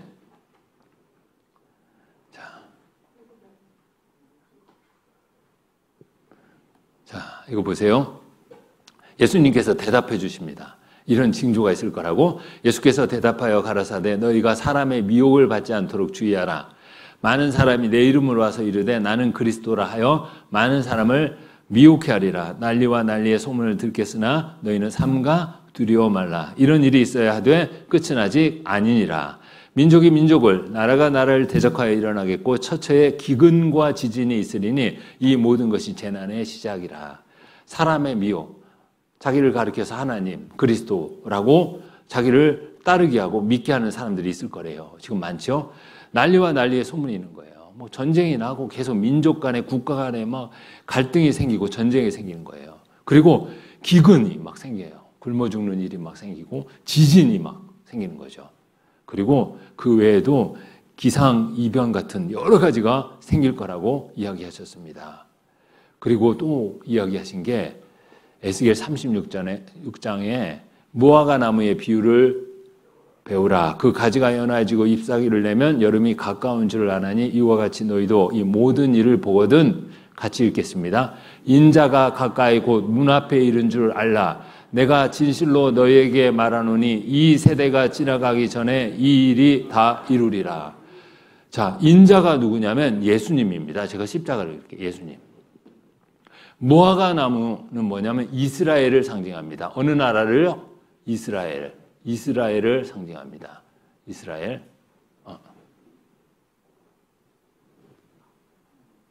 이스라엘을 상징합니다. 이스라엘을 상징하거든요. 자, 이스라엘을 상징하는 무화과 나무를 보고 배우라. 자, 가지가 연화해지고 잎사귀를 낸다라는 것은 가지도 없고 잎사귀도 없고 마른 상태였다라는 거예요. 이 무화과 나무가 막 마른 상태라는 건 뭐예요? 안 좋은 상태죠. 힘들고, 그죠? 거의 죽은 상태잖아요. 바로 이스라엘 민족이요. 자, 회복하기 전에는 완전히 죽은 나라 같았어요. 고난과 핍박이 가득해서 완전히 죽은 나라 같고 마치 말라버린 무화과 나무 같았어요. 그런데 이 말라버린 무화과 나무에 가지가 연화해지고 잎사귀를 나는 날이 생길 거래요. 근데 완전히 망했던 이스라엘이 어때요? 나라를 만들고 잎사귀가 무성한 것처럼 강한 나라가 됐어요. 그것을 뜻합니다. 그리고 여름이 가까운 줄 아나니, 여기에 이 여름이 가깝다라는 의미는 이 무화과 나무에 열매가 맺히는 것처럼 이스라엘 민족에서 비로소 예수님을 믿는 사람들이 생길 거다라는 거예요. 진정으로. 지금은 예수님 안 믿어요. 지금도 참 고집불통이에요. 근데 예수님을 믿는 사람들이 생기면 예수님이 이 땅에 온다라는 겁니다. 자, 근데 여러분 한번 보십시오. 이스라엘 회복했죠? 강한 나라 됐죠? 이제 그들이 예수님을 받아들이면 이제 마지막 때가 되는 거예요. 그러니까 받아들이기 전에 어때요? 예수님이 온다는 거예요. 이스라엘 민족이 회복된 걸 본 그 세대가 지나기 전에, 이 세대가 지나가기 전에라고 했습니다. 그러니까 여러분 세대예요. 그리고 앞에서 말씀해 주신 여러 가지 징조들도 있었잖아요. 그걸 우리가 한번 생각을 해봐야 됩니다. 그것들도 다 있었습니다. 그것들 다 이루어지는 거 보면 이제 마지막이 가깝다는 거 알아야 돼요. 자, 이게 무화과 나무입니다. 자, 말랐어요. 근데 이제 가지가 연해지고 잎사귀가 나요. 그리고 열매가 맺혀지죠? 그러면 예수님이 가까이 올 때가 됐다라는 겁니다. 이스라엘 민족의 회복은 주님이 가까이 오실 때가 된 거예요. 이 세상이 마지막이 가깝다. 현 이스라엘 보면 곧 예수 재림 확신. 예, 그래서 우리가 이걸 통해서 이제 많은 것을 생각해야 됩니다. 여러분 5분간 쉬었다가 다시 듣겠습니다. 회복의 의미는 세상의 마지막이 가까웠다라는 거하고 이제 예수님이 제자들한테 들은 질문에 대한 답을 해줬습니다. 마지막 시대에 있을 징조, 그 이제 우리 시대에 일어나고 있는데요. 자, 이걸 한번 보겠습니다. 자, 이제 성경적 관점으로 보는 이제 시대의 구분이에요. 이제 성경적 관점으로 이제 성경에 기록된 대로 하나님이 세상을 시작하셨습니다. 그리고 아담, 그리고 아브라함을 선택해서 이스라엘 민족을 선택할 때까지는 사람들이 양심에 의해서 살아갔던 시대입니다. 그래서 양심 시대 이렇게 이야기하고요. 그 다음에 이스라엘 민족을 통해서 하나님이 이제 선민으로 선택된 민족이잖아요. 그 민족을 통해서 하나님을 증거하시고 또 율법을 주시고 율법 시대입니다. 그리고 이제 예수님이 오셨죠. 그리고 예수님을 통해서 이스라엘 민족은 예수님을 배척했고 이제 예수님은 이 땅에 구원자로 오셨잖아요. 복음을 위해서 오셨고 그래서 이방인의 때 이스라엘 말고 다른 모든 민족들이 예수님을 통해서 구원을 받고 은혜 받는 시대입니다. 우리가 사는 지금 이 시대. 근데 이 시대가 언젠가는 끝나겠죠. 끝나요. 이제 끝날 때 가까운 징조들이 이제 우리 시대에 막 일어나고 있습니다. 그리고 이제 구원받은 사람을 주님이 데려가는 사건이 있어요. 구원받은 사람만 싹 추려가요. 그리고 구원받지 않은 하나님을 믿지 않는 사람들만 사는 세상이 존재하게 됩니다. 그 세상은 하나님을 대적하겠죠. 그리고 그 세상의 이렇게 지도자는 하나님을 대적하고 그를 또 적그리스도라고 이야기합니다. 그를 중심으로 해서 하나님 없는 세상을 사람들이 살아가게 됩니다. 그게 바로 7년간이에요. 7년. 근데 이거를 7년 환란이라고 합니다. 하나님 없이 살아가는 인생은 환란입니다. 그리고 또 하나님이 징계도 주시고 환란도 주십니다. 자, 그리고 이제 그 시대가 끝나면 이제 주님이 공중재림하시고 공중재림하신 주님이 이제 지상재림하시면서 불로 세상을 심판합니다. 이게 바로 마지막 전쟁입니다. 그리고 구원받은 사람은 영원한 천국에 가서 천년이라는 이 땅에 천년이라는 아주 아름다운 시절이 이제 오게 되는데 이제 아담 때 에덴 동산 때 이루지 못한 것이 이루어지는 시대가 있습니다. 천년간이에요. 그래서 이 땅에서 천년 왕국이 이루어지고 그 이후에 영원한 천국과 영원한 지옥으로 나눠집니다. 이게 바로 성경을 통해서 우리가 구분할 수 있는 겁니다. 자, 보면은 성경에도 이렇게 나와 있습니다. 내가 종말을 처음부터 고하며 아직 이루지 아니한 일을 옛적부터 보이고 이루기를 나의 모략이 설 것이니 내가 나의 모든 기뻐하는 것을 이루리라 하였노라. 하나님이 종말을 처음부터 고하였고 다 이룬다라고 말씀하셨습니다. 자, 우리가 아까 봤던 그 내용을 이렇게 정리했습니다. 7년 환난 시대 및 적그리스도 요거예요. 천년 왕국이 있고 영원한 천국, 영원한 지옥이 이루어지죠.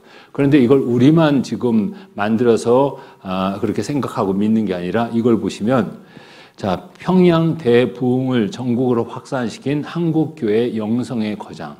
여기 보면 셰물 마렛 선교사와 길선조 목사, 그레이엄 리 선교사 등이 평양 장대헌 교회 앞에서 찍은 사진입니다. 옛날 사진이죠. 그런데 이분들이 이것을 믿었어요. 길선주 목사가 직접 작성한 말세도입니다. 여기 보면은 자, 이스라엘 나라 그리고 예수님 그리고 교회 시대 그리고 혼인잔치 들림받는 일이 있습니다. 그리고 천년 왕국이 있어요.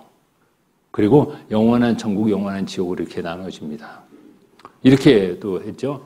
자, 여기서부터 해서 이제 오른쪽에서부터 이렇게 보면요. 이제 예수님이 오셨고, 이제 교회 시대가 됩니다. 그리고 혼인잔치가 있어요. 들림받는 휴가 사건이. 그리고 나서 이제 이 안에 7년 대환란이 있습니다. 7년 대환란. 그리고 이제 천년 시대가 있는 거고, 그 다음에 무궁한 세계.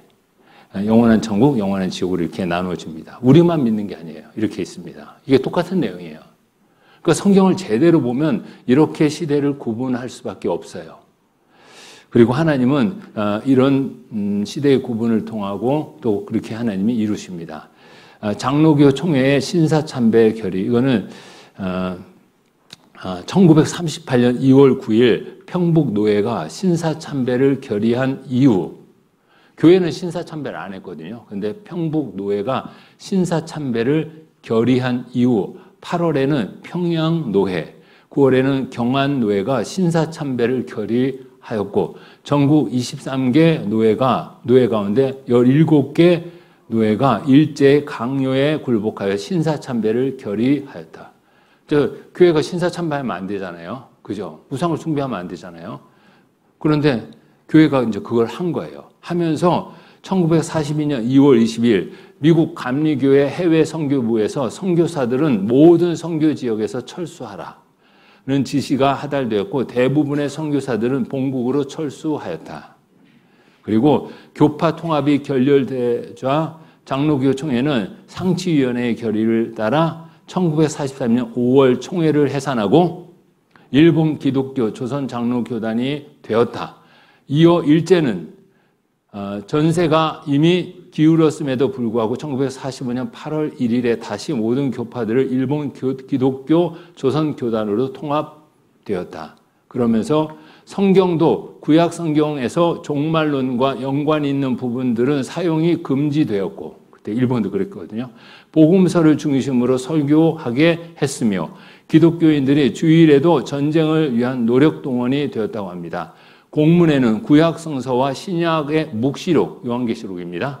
사용하지 않고 사복음서에 기인하여 교의를 선포하기로 교회의 통달이 되었다. 그렇게 한 거예요. 그래서 이제 시대 구분 그리고 구약의 이제 종말 요한계시록 그 내용을 못 가르치게 한 겁니다. 자, 이런 영향이 지금도 있어요.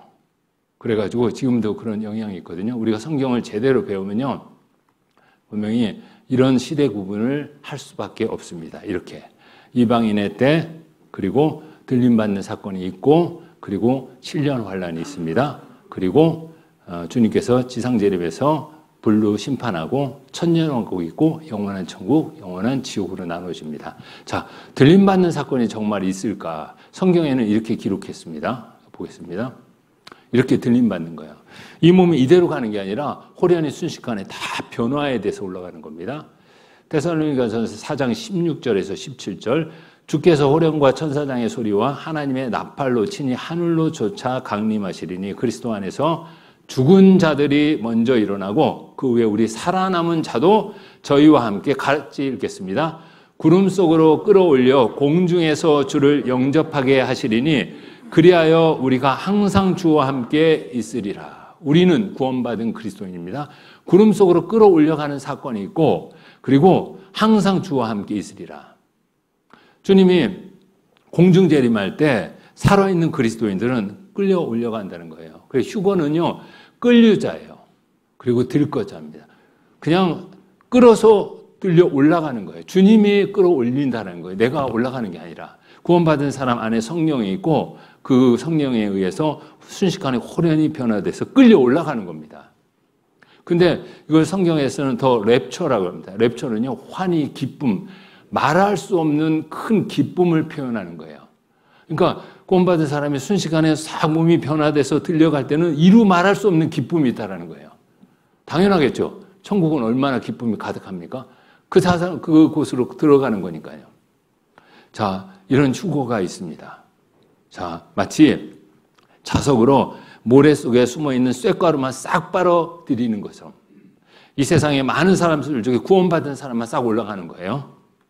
이렇게 순식간에 호련히 다 변해서 이렇게 구름 속으로 끌어올려 공중에서 주를 영접한다. 이렇게. 근데 자, 여기서는 이해를 돕기 위해서 이제 보이는 형태지만 이 몸이 순식간에 변화되는데 영광의 몸으로 변화된대요. 영광의 몸. 그리스도와 같은 영광의 몸. 한번 상상해 보세요. 이대로 가는 게 아닙니다. 만약에 이대로 가면 얼마나 힘들겠어요. 제가 만약에 이렇게 안 좋은 눈으로 가면 어떻게 해요? 거기 안경점도 없을 건데. 나이 들어서 가면 어떡합니까? 안타깝게. 그죠? 이대로 가는 게 아니죠. 만약에 이대로 간다면 여러분 있는 돈, 없는 돈 다 끌어모아서 수술하고 막 다 고쳐야 돼. 그대로 가서 영원히 살아야 되니까. 근데 그게 아니잖아요. 이대로 가는 게 아니에요. 어떤 사람은 다이어트 한대요. 휴가 달라고. 그 사람은 구원도 안 받았겠죠. 뭔가 개념을 못 잡고 있는 거예요.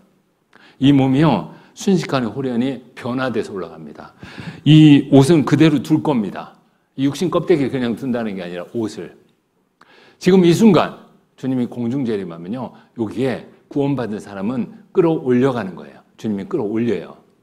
있는 거 다 놓고 갑니다. 지금 이 순간 주님이 오면 저도 다 갑니다. 제 노트북 갖고 싶은 사람 가지세요. 혹시 못 올라가는 사람. 여러분, 이런 일이 분명히 있습니다. 그리고 그거에 대해서 이렇게 표현했습니다. 그때 두 사람이 밭에 있음에 하나는 데려감을 당하고 하나는 버려둠을 당할 것이요. 두 여자가 매를 갈고 있음에 하나는 데려감을 당하고 하나는 버려둠을 당할 것이니라. 그러므로 깨어있으라. 어느 날에 너희 주가 임할는지 이제 알 수 없는 겁니다. 그래서 자, 두 사람이 밭에 있는데 하나는 가고 남고 여자가 매를 갑니다. 그리고 밤에 두 남자가 한 자리에 누워 있는데 하나는 데려감을 당하고 하나는 버려둠을 당할 것이고 마찬가지로 두 여자가 매를 간다. 식사 준비하는 거죠. 아침이든 점심이든 저녁이든 하나는 가고 하나는 남습니다. 남는 사람을 버려둠을 당할 것이다 라고 얘기합니다. 자, 이렇게요. 같이 일하고 있습니다. 한 사람 가요. 이렇게 자다가 한 사람 갑니다. 그런데 한번 생각해 보세요. 자, 자다 가는 사람이 있고 그리고 일하다 가는 사람이 있고 밥하다 가는 사람, 시간대가 다 달라요. 성경이 이거 잘못 기록된 거 아니야? 순식간에 호련히 순식간에 들림받는 사건이 있는데 마치 24시간 동안 있는 것 같은데 이상한데? 라고 생각하는데 이런 현상이 있으니까 밤에 가고 낮에 가고 식사 준비할 때 가는 이런 현상이 있으니까 오히려 성경이 확실하다는 거예요. 순식간에 임하지만 지금은 우리가 8시 47분이지만 어떤 날은 아침이고 어떤 날은 한낮이에요. 아침인 나라에도 구원받은 사람이 있고 한낮인 나라에도 구원받은 사람이 있습니다. 전 세계 골고루 구원받은 사람이 흩어져서 살고 있고 주님이 공중재림하면 그분은 아침에 가고 어떤 분은 낮에 가고 우리는 8시 47분에 가는 거예요. 그러니까 이 성경이 얼마나 정확한 표현입니까? 이렇게요. 이거 한번 보겠습니다. 자, 이 서그라만 올라가죠. 이렇게 끌어올리는 것처럼 가는 거예요. 자, 보라 내가 너희에게 비밀을 말하노니 우리가 다 잠잘 것이 아니요 마지막 나팔에 순식간에 호련히 다 변화하리니 다 변하는 겁니다. 그래서 하늘 이 끝에서 저 끝까지 사방에서 모으리라. 그래서 이렇게 변화되는 겁니다. 자, 이 나비는 어때요? 이 나비는 처음부터 나비로 태어났습니까? 아니면 뭡니까? 애벌레가 번데기 과정을 거치고 그 다음 나비가 되는 거죠. 그래서 2번 태어나잖아요. 2번. 이렇게 흉측한 애벌레가 이런 나비가 된다. 한번 상상을 해보세요. 우리가 좀 많이 경험을 했으니까 좀 알지. 자, 이거 보세요. 이 나비가요, 뭐가 되는지 아세요? 이 애벌레가 나비가 된 거예요. 애벌레가 막 오면 우리 여자분들 막 소스라치게 놀라잖아요. 막. 나비가 자기 옆에 날라오면 내가 예뻐서 나비도 눈이 있구나. 이러고 있을 수 있잖아요. 그죠? 근데 그 나비는요, 애벌레가 변해서 나비가 됐다는 걸 기억하세요. 구더기가 파리가 되는 것도 놀라운 거예요. 그죠? 마치 이 마우스가 비행기가 되는 거, 그 이상으로 놀라운 겁니다. 그거보다 더 놀랍죠. 이런 변화되는 것들을 하나님이 보여주시는 거예요.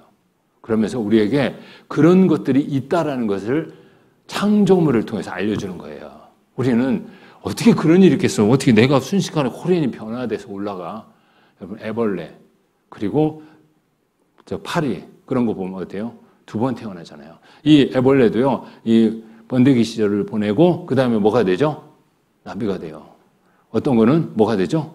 번데기가 되고. 그러니까 우리도 잘해야 돼요. 이 인생의 기간은 찬스, 기회, 초이스, 선택. 누구를? 그리스도를 선택하면 우리가 변화되고, 그렇지 않으면 우리가 지옥에 가게 되는 겁니다. 자, 이런 번데기가 되면 안 되겠죠? 자, 나비는요, 꽃을 먹어요. 이렇게. 완전히 다르잖아요? 자, 이건 교회입니다. 교회에서 무슨 일이 생겼네요. 들림받는 사건이 생겼다라고 생각하고 한번 보세요. 주님이 오셨는데 남은 사람들도 있어요. 교회 다니다고 다 가는 게 아니에요. 하나님의 말씀으로 거듭난 사람들만 가요. 하나님의 사랑을 깨달은 사람만 가요.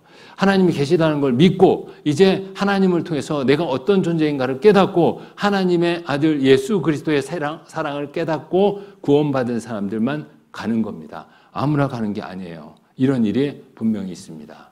그래서 들림받는 사건이 있어요. 들림받고 나면 이 시대는, 이 세상은 이제 구원받지 않은 사람들만 사는 세상이 되고 그 시대는 7년간 한정되어 있어요. 그게 7년 환란입니다. 이때 적그리스도, 하나님을 대적하는 사단의 아들 적그리스도가 이 세상을 통치합니다. 그때 어떤 일이 있을 것인가, 어떻게 통치할 것인가 우리가 한번 생각해 볼 수 있습니다. 자, 이거 한번 보겠습니다. 적그리스도 통치. 자, 이렇게 전 세계를 딱 장악하고 통치합니다. 그런데 통치 수단은 특별히 어떤 표를 사람들 몸에 받게 한대요.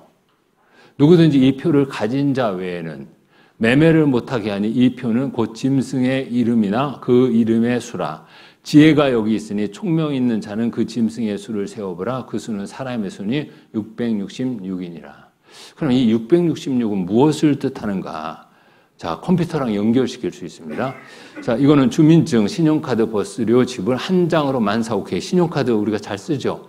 그리고 이게 이제 바코드입니다. 지금도 모든 상품에 바코드가 붙어 있어요. 이 바코드는 컴퓨터가 읽는 숫자입니다. 고유 숫자예요. 그러니까 이렇게 생각하면 돼요. 컴퓨터 시스템이라고 생각하면 돼요. 이 바코드를 보면요. 이상하게 시작할 때 이 바코드는 이 두께와 간격을, 두께를 통해서 간격을 통해서 고유 숫자가 매겨져 있습니다. 이거는 6을 뜻합니다. 그런데 시작할 때 6이 있어요. 880은 한국이죠. 그리고 중간에 6이 있습니다. 처리에. 그리고 또 있죠. 제품, 업체, 제조업체, 제품, 그리고 이제 마지막에 끝을 나타내는 6이 또 있습니다. 그래서 이거를 바코드 시스템인데 666 시스템이라고 하고 컴퓨터 시스템. 우리가 이렇게 생각해도 됩니다. 보세요. 6이 있잖아요. 가운데 6이 있잖아요. 또 6이 있잖아요. 물론 999도 되고 444도 됩니다. 근데 오류가 있어요. 근데 666은 오류가 없습니다. 그리고 이 특허를 풀어서 모든 나라에서 사용할 수 있도록 한 겁니다. 666 시스템. 자, 여러분이 많이 보셨죠? 네, 다 보셨을 겁니다. 근데 이제 그거보다는 또 업그레이드 되는 게 나와요. 바코드 대신 RFID. 이게 이제 무선 주파수 인식 장치입니다. 이거는, 자, 바코드는 스캔을 해야 되잖아요. 이렇게. 근데 이것은요, 이 안에 주파수가 있어요. 무선 주파수 인식 장치인데, 그래서 이 RFID에서 무선 주파수를 쏘면 컴퓨터가 그것을 받아들여요. 그럼 가서 스캔 안 해도 그냥 카트에 있는 물건들을 다 컴퓨터가 읽어버려요. 뭐가 다 있다. 계산 끝.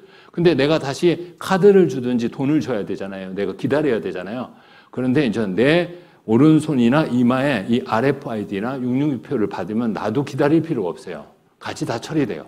그냥 물건을 가지고 쑥쑥 지나가면 돼요. 좋겠죠? 그런 시대는 구원받지 않은 사람이 남아서 살아가는 시대입니다. 자, RFID입니다. 이렇게 모든 상품에 참깨만한 전자칩 붙인다. 먹거리에도 전자칩. 이거 오래된 신문입니다. 2003년. 여러분, 하루가 다르게 AI, 인터넷, 컴퓨터 기술이 발전합니다. 그죠? 근데 이거 22년 전이에요. 그럼 지금은 얼마나 변했을까 한번 상상해 보세요. 이루 말할 수 없이 변했습니다. 꿈의 칩 RFID 2005년도입니다. 그러면 지금 20년 전이죠. 지금 어떻게 됐을 것 같습니까? 이루 말할 수 없어요. 이렇게 작은 칩을 사람의 오른손이나 이마에 부착시키면 그 사람의 신분과 그 사람에 대해서 모든 통제와 그 사람 계좌에 있는 돈을 다 처리할 수 있습니다.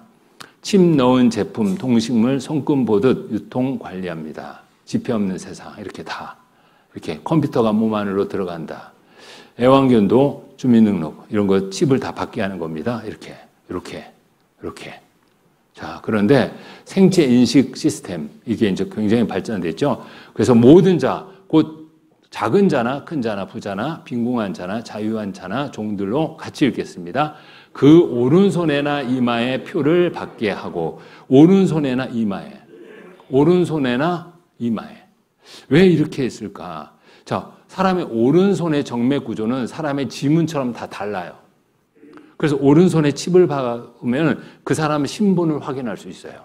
그리고 그 칩에 있는 걸로 그 사람 정보, 그런 모든 걸 갖고 어때요? 통제하고 결제할 수 있는 시스템이 되는 거죠. 손등의 정맥으로 신원을 확인하는 겁니다. 손바닥 대면 결제 끝, 생체 인식 급선장. 자, 근데 오른손이 없는 사람은 어떻게 해요? 왼손 있는 사람이 왼손에다 박았는데 왼손 정맥 구조가 똑같은 사람들이 있으면 어때요? 혼란이 생기잖아요. 그래서 이마에다 박아요.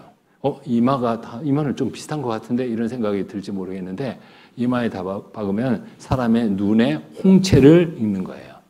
눈의 홍채도 마찬가지 지문처럼 다 달라요. 컴퓨터가 이거 다 읽어요. 그래서 그냥 컴퓨터 딱 카메라를 딱 보면 딱 읽어요. 이 사람 맞아. 이렇게. 그죠? 그리고 또 있는데요. 저가 권세를 받아 그 짐승의 우상에게 생기를 주어 그 짐승의 우상으로 말하게 하고 또 짐승의 우상에게 경배하지 아니하는 자는 몇이든지 다 죽이게 하더라. 컴퓨터 시스템인데 이 짐승의 우상이라고 해요. 근데 말을 하게 한대요. 사람처럼 말도 하고 뭔가 놀라운 능력을 발휘하는 거예요. 근데 경배해야 된대요. 거기에 매여서 살아야 돼요. 지금 보면요. 만약에 우리 시대에요. 컴퓨터가 사라진다. 완전히 이 사회는 어떻게 될까요? 완전히 아수라장이 되겠죠.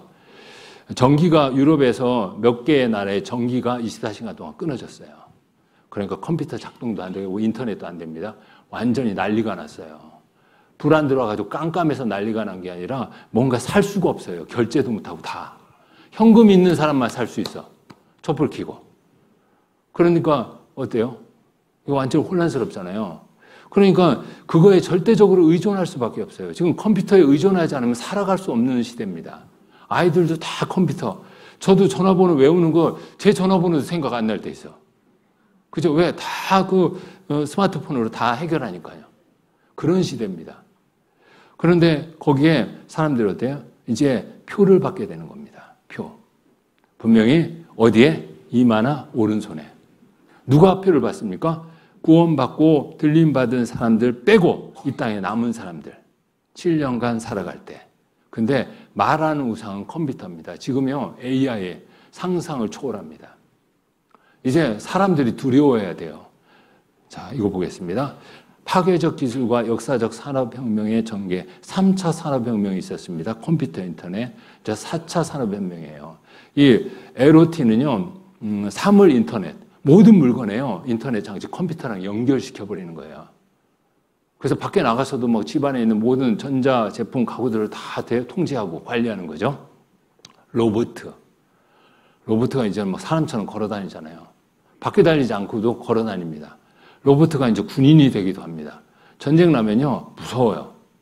드론이 날아다니면요, 제가 어떤 기사를 봤는데 드론 있죠, 드론. 작은 드론을 가지고 확 던지니까 사람 이마에 딱 맞으니까 터져요. 그죠? 그냥 던지면 날아가서 그 사람 이마에 맞아요. 그러니까 적군과 아군을 식별하게 만들어 놓고 그냥 드론을 날려버리면요, 쫓아가요. 쫓아가면 어때요? 무섭죠? 끔찍하죠? 그래서 요즘 우크라이나하고 그 러시아 전쟁할 때 러시아의 용병으로 북한군이 갔잖아요. 근데 드론을 막 익숙지 않잖아요. 드론이 오니까 막 드론에다 막 총 쏘고. 드론 보면 죽어요. 그래서 많이 죽었거든요. 로봇, AI 기술을 핵심 동인으로 상품, 서비스의 생산, 유통, 소비 전 과정에서 모든 것이 연결되고 지능화되는 겁니다. 3D 프린팅, AR, VR 이런 게 4차 산업혁명입니다. 자, 근데 오른손이나 이마에 표를 받은 사람은요, 하나님이 진노의 포도주를 마시게 한다라고 합니다. 그리고 불과 유황으로 고난을 받으리니 마지막 때 그렇게 심판한다는 거예요. 그러니까 구원받지 않은 사람, 표 받은 사람은 나중에 이 땅에서도 불심판 받고 어디 가요? 지옥 갑니다. 아마존 창고, AI 로봇이 초당 50건씩 배송한대요. 초당 50건. 여기 보면요, 인공지능이 로봇 1000대를 지시해가지고 2천만 종 중 주문 상품을 찾아서 출고, 주문 후 트럭에 실을 때까지 약 10분 걸린대요. 그러니까 얼마나 빨라요? 드론으로 배달하는 기술도 개발 중이랍니다. 상품을 결제하는 순간부터 이 창고에서 트럭에 물품이 실려 배송 준비가 끝나기까지 10분이면 충분하대요. 딱 주문 딱 눌렀으면 이 인공지능을 통해서 로봇을 작동시켜서 착착착착 해버려요. 10분 만에. 출발합니다. 어떤 분은 졸다가 눈 뜨고 이거 들으면서 좋은 세상이 오는구나. 이제 교회에서 그런 얘기를 하는구나. 이러면 안 됩니다. 자, 이건 익숙하죠? 시골에도 다 있어요. 후포에 있나요? 네, 후포를 무시하지 마. 이런 얘기 같아요. 청양에도 있고 합천에도 있습니다. 그냥 사람 피해서 다니죠. 자, 그리고 4차 산업혁명 문제점 해결 방안을 기본소득을 준대요. 일자리를 빼앗기거든요. 우리가 일을 못해요. 근데 일을 못하는데 수입이 없잖아요. 물건은 써야 되잖아요. 그러니까 나라에서 돈을 주겠다는 거예요. 써라고. 일은 누가 하고? AI가 하고 로봇가 하고. 아주 무서운 세상이고, 그래서 기본소득이라는 이야기가 나옵니다. 저가 권세를 받아 그 짐승의 우상에게 생기를 주어 그 짐승의 우상으로 말하게 하고 또 짐승의 우상에게 경배하지 아니하는 자는 몇이든지 다 죽이더라. 이거 한번 보겠습니다. 안녕하십니까. 저는 방금 전까지 뉴스를 진행한 인간 앵커 김주하가 아닌 사이버 공간에만 존재하는 AI 앵커 김주하입니다. 팁 2 화면으로는 처음 인사드리는데요. 오늘은 인간 기자 민경현 기자와 함께 저에 대한 자세한 이야기를 들려드리겠습니다. 반갑습니다. 제가 조금 전에 실제 김주하 앵커를 만나고 왔는데 가까이서 이렇게 자세히 비교해 봐도 거의 차이를 못 느끼겠습니다. 어떻게 이렇게 자연스럽게 뉴스를 진행하시는 거죠? 네, 저는 실제 김주하 앵커의 모습이 담긴 영상 10시간 분량을 학습해 탄생했습니다. 영상에 나오는 목소리, 말투, 표정, 입모양, 동작 정보를 꼼꼼하게 익히는 이른바 딥러닝 과정을 거친 건데요. 새로운 뉴스 원고를 받으면 배운 것들을 응용해 실제 김주하 앵커와 똑같은 모습으로 뉴스를 진행할 수 있죠. 사실 이미 한 달 전부터는 저희 MBN의 온라인 뉴스를 담당해 주시고 있잖아요. 보시는 분들의 평가는 어떻던가요? 제가 데뷔한 지도 이제 한 달 됐습니다. 지난달부터 온라인상으로 하루 4번씩 주요 뉴스를 전달해드리고 있는데요. 저를 본 시청자분들께서 신기하다서부터 소름 끼친다까지 다양한 반응을 보여주셨는데요. 제가 실제 인간 앵커와 똑같다는 칭찬인 만큼 앞으로도 더 열심히 뉴스를 진행하겠습니다. 그 AI 앵커는 저희 MBN이 국내 방송사 중에서는 최초로 실전에 도입한 겁니다. 그런데 해외에서는 이미 다른 AI 앵커들이 활약하고 있다던데 설명해 주시죠. 네, 일본과 중국에서 제 친구들이 이미 활발히 활약하고 있습니다. 일본의 니온TV는 지난 2018년 AI가 탑재된 안드로이드 로봇 에리카를 앵커로 채용했고요. NHK와 중국 CCTV, 신화통신 등이 실전에 AI 앵커를 투입해 시청자들에게 뉴스를 전달하고 있습니다. 그러니까 원래 뉴스를 이렇게 방송을 하려면 뭐 이런 스튜디오도 있어야 되고 장비도 많아야 하고 준비할 시간도 많이 필요한데 AI 앵커는 사실 뭐 장소도 필요 없고 투입되는 장비나 시간도 많이 절약되지 않습니까? 그만큼 활약하실 분야가 많을 것 같아요. 앞으로의 계획을 말씀해 주시죠. 네, 아직은 온라인에서만 뉴스를 전해드리고 있지만 조만간 TV를 통해 여러분 안방에서도 찾아뵐 수 있을 것 같습니다. 특히 실시간으로 뉴스를 진행할 수 있어 자연재해 등 긴급한 상황에서 인간 앵커보다 더 빨리 시청자분들에게 새로운 소식을 전해드릴 계획입니다. 더욱 다양한 분야에서 활약할 예정이니 많은 관심과 응원 부탁드립니다. 예, 김주하 앵커가 좀 있으면 기본소득을 받아야 됩니다. 그죠? 그런 사회가 됩니다. 여기 보면 빅브라더 현실이 될까? 자, 이제 좋은 세상 이렇게 생활하는데 편한 세상만 되는 게 아니라 이제 감시와 통제의 세상이 되는 거예요. 적그리스도는 컴퓨터를 통해서 모든 사람을 일거수일투족을 감시할 겁니다. 이 빅브라더는 조지 오웰이라는 소설가 1949년도에 1984년이라는 소설을 만들었어요. 그 소설을 썼는데 그 소설의 내용에 사회나 정부, 전체적으로 감시 통제되는 사회가 올 거라는 거예요. 독재자에 의해서 감시되고 통제되는 사회, 지배되는 사회. 그런데 이게 바로 빅브라더입니다. 이제 적그리스도가 다스리는 그 7년 환란 그 기간은 이 감시와 통제 사회가 될 거고 그것은 컴퓨터를 통해서 다 준비가 됩니다. 챗 GPT 들어보셨죠? 아까 김주하 앵커, 그 AI 앵커는요, 프로그램 돼 있는 대로 대답한 게 아니에요. 그 프로그램대로, 대사대로, 대본대로 묻고 대답한 게 아니에요. 그냥 물으면 걔가 다 대답을 해요. 다 정리해서 하는 거예요. 여러분이 그 앞에서 물어도 그거에 대해 대답을 한다는 거예요. 그러니까 많은 정보를 다 갖고 그 정보를 갖고 자기가 다 그걸 조합하고 해서 대답을 합니다. 놀랍죠? 요즘 GPT 잘 이용하죠? 여러분이 궁금한 거 물어보면 다 해요. 저는 무료만 써요.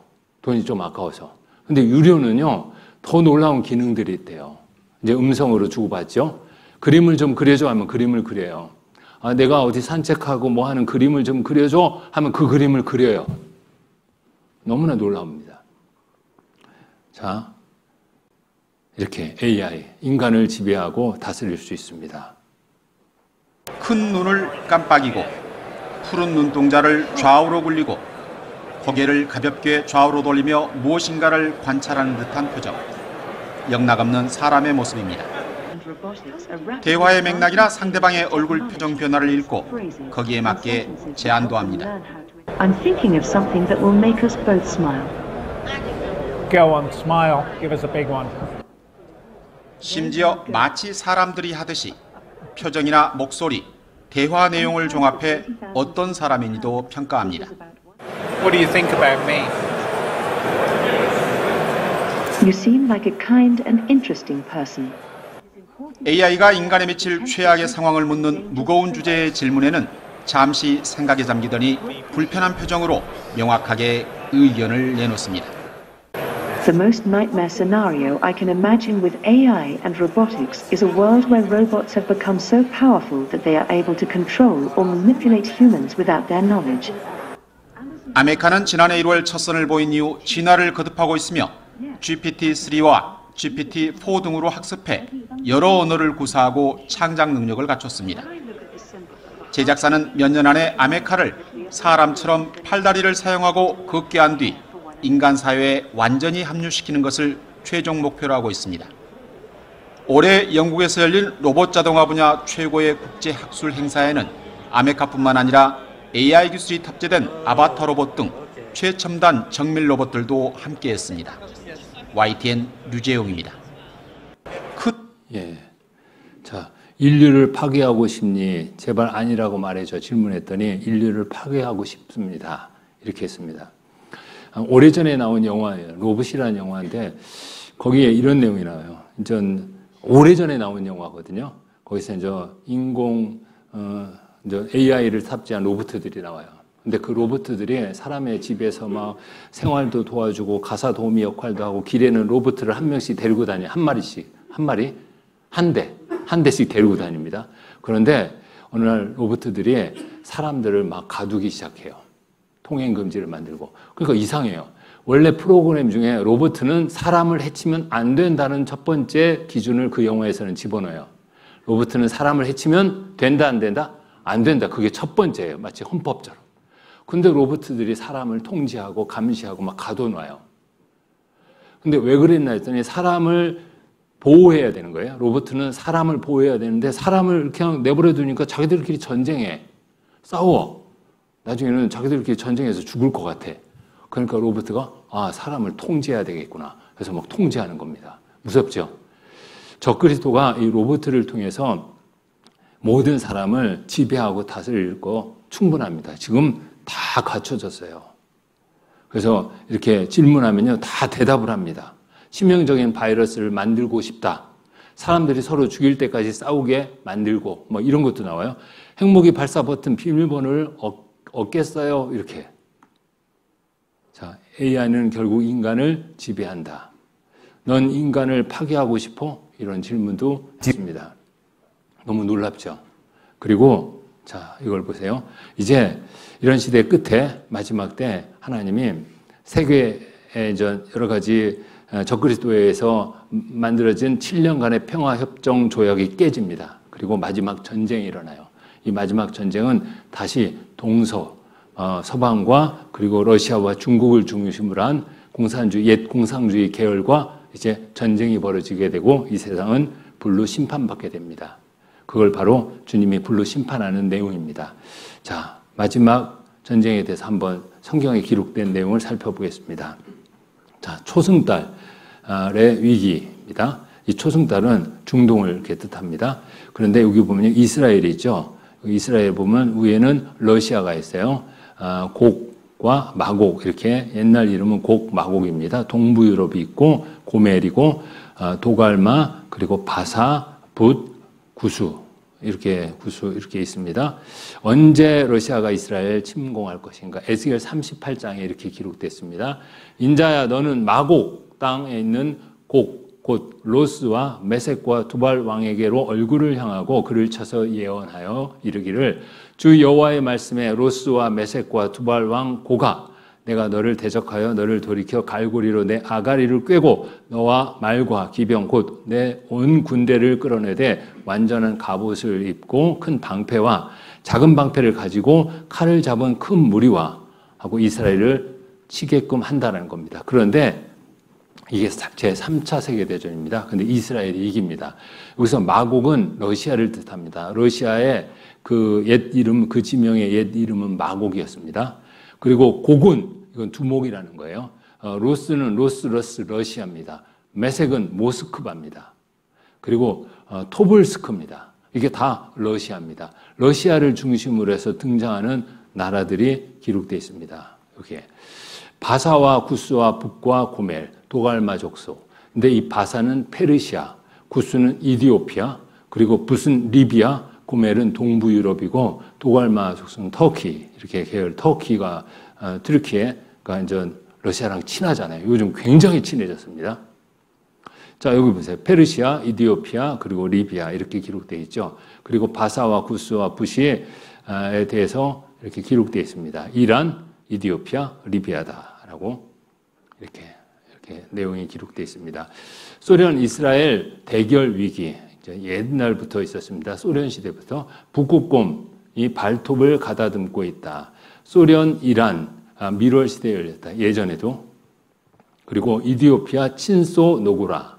그리고 리비아, 유사시 소련의 기지를 제공해 준대요.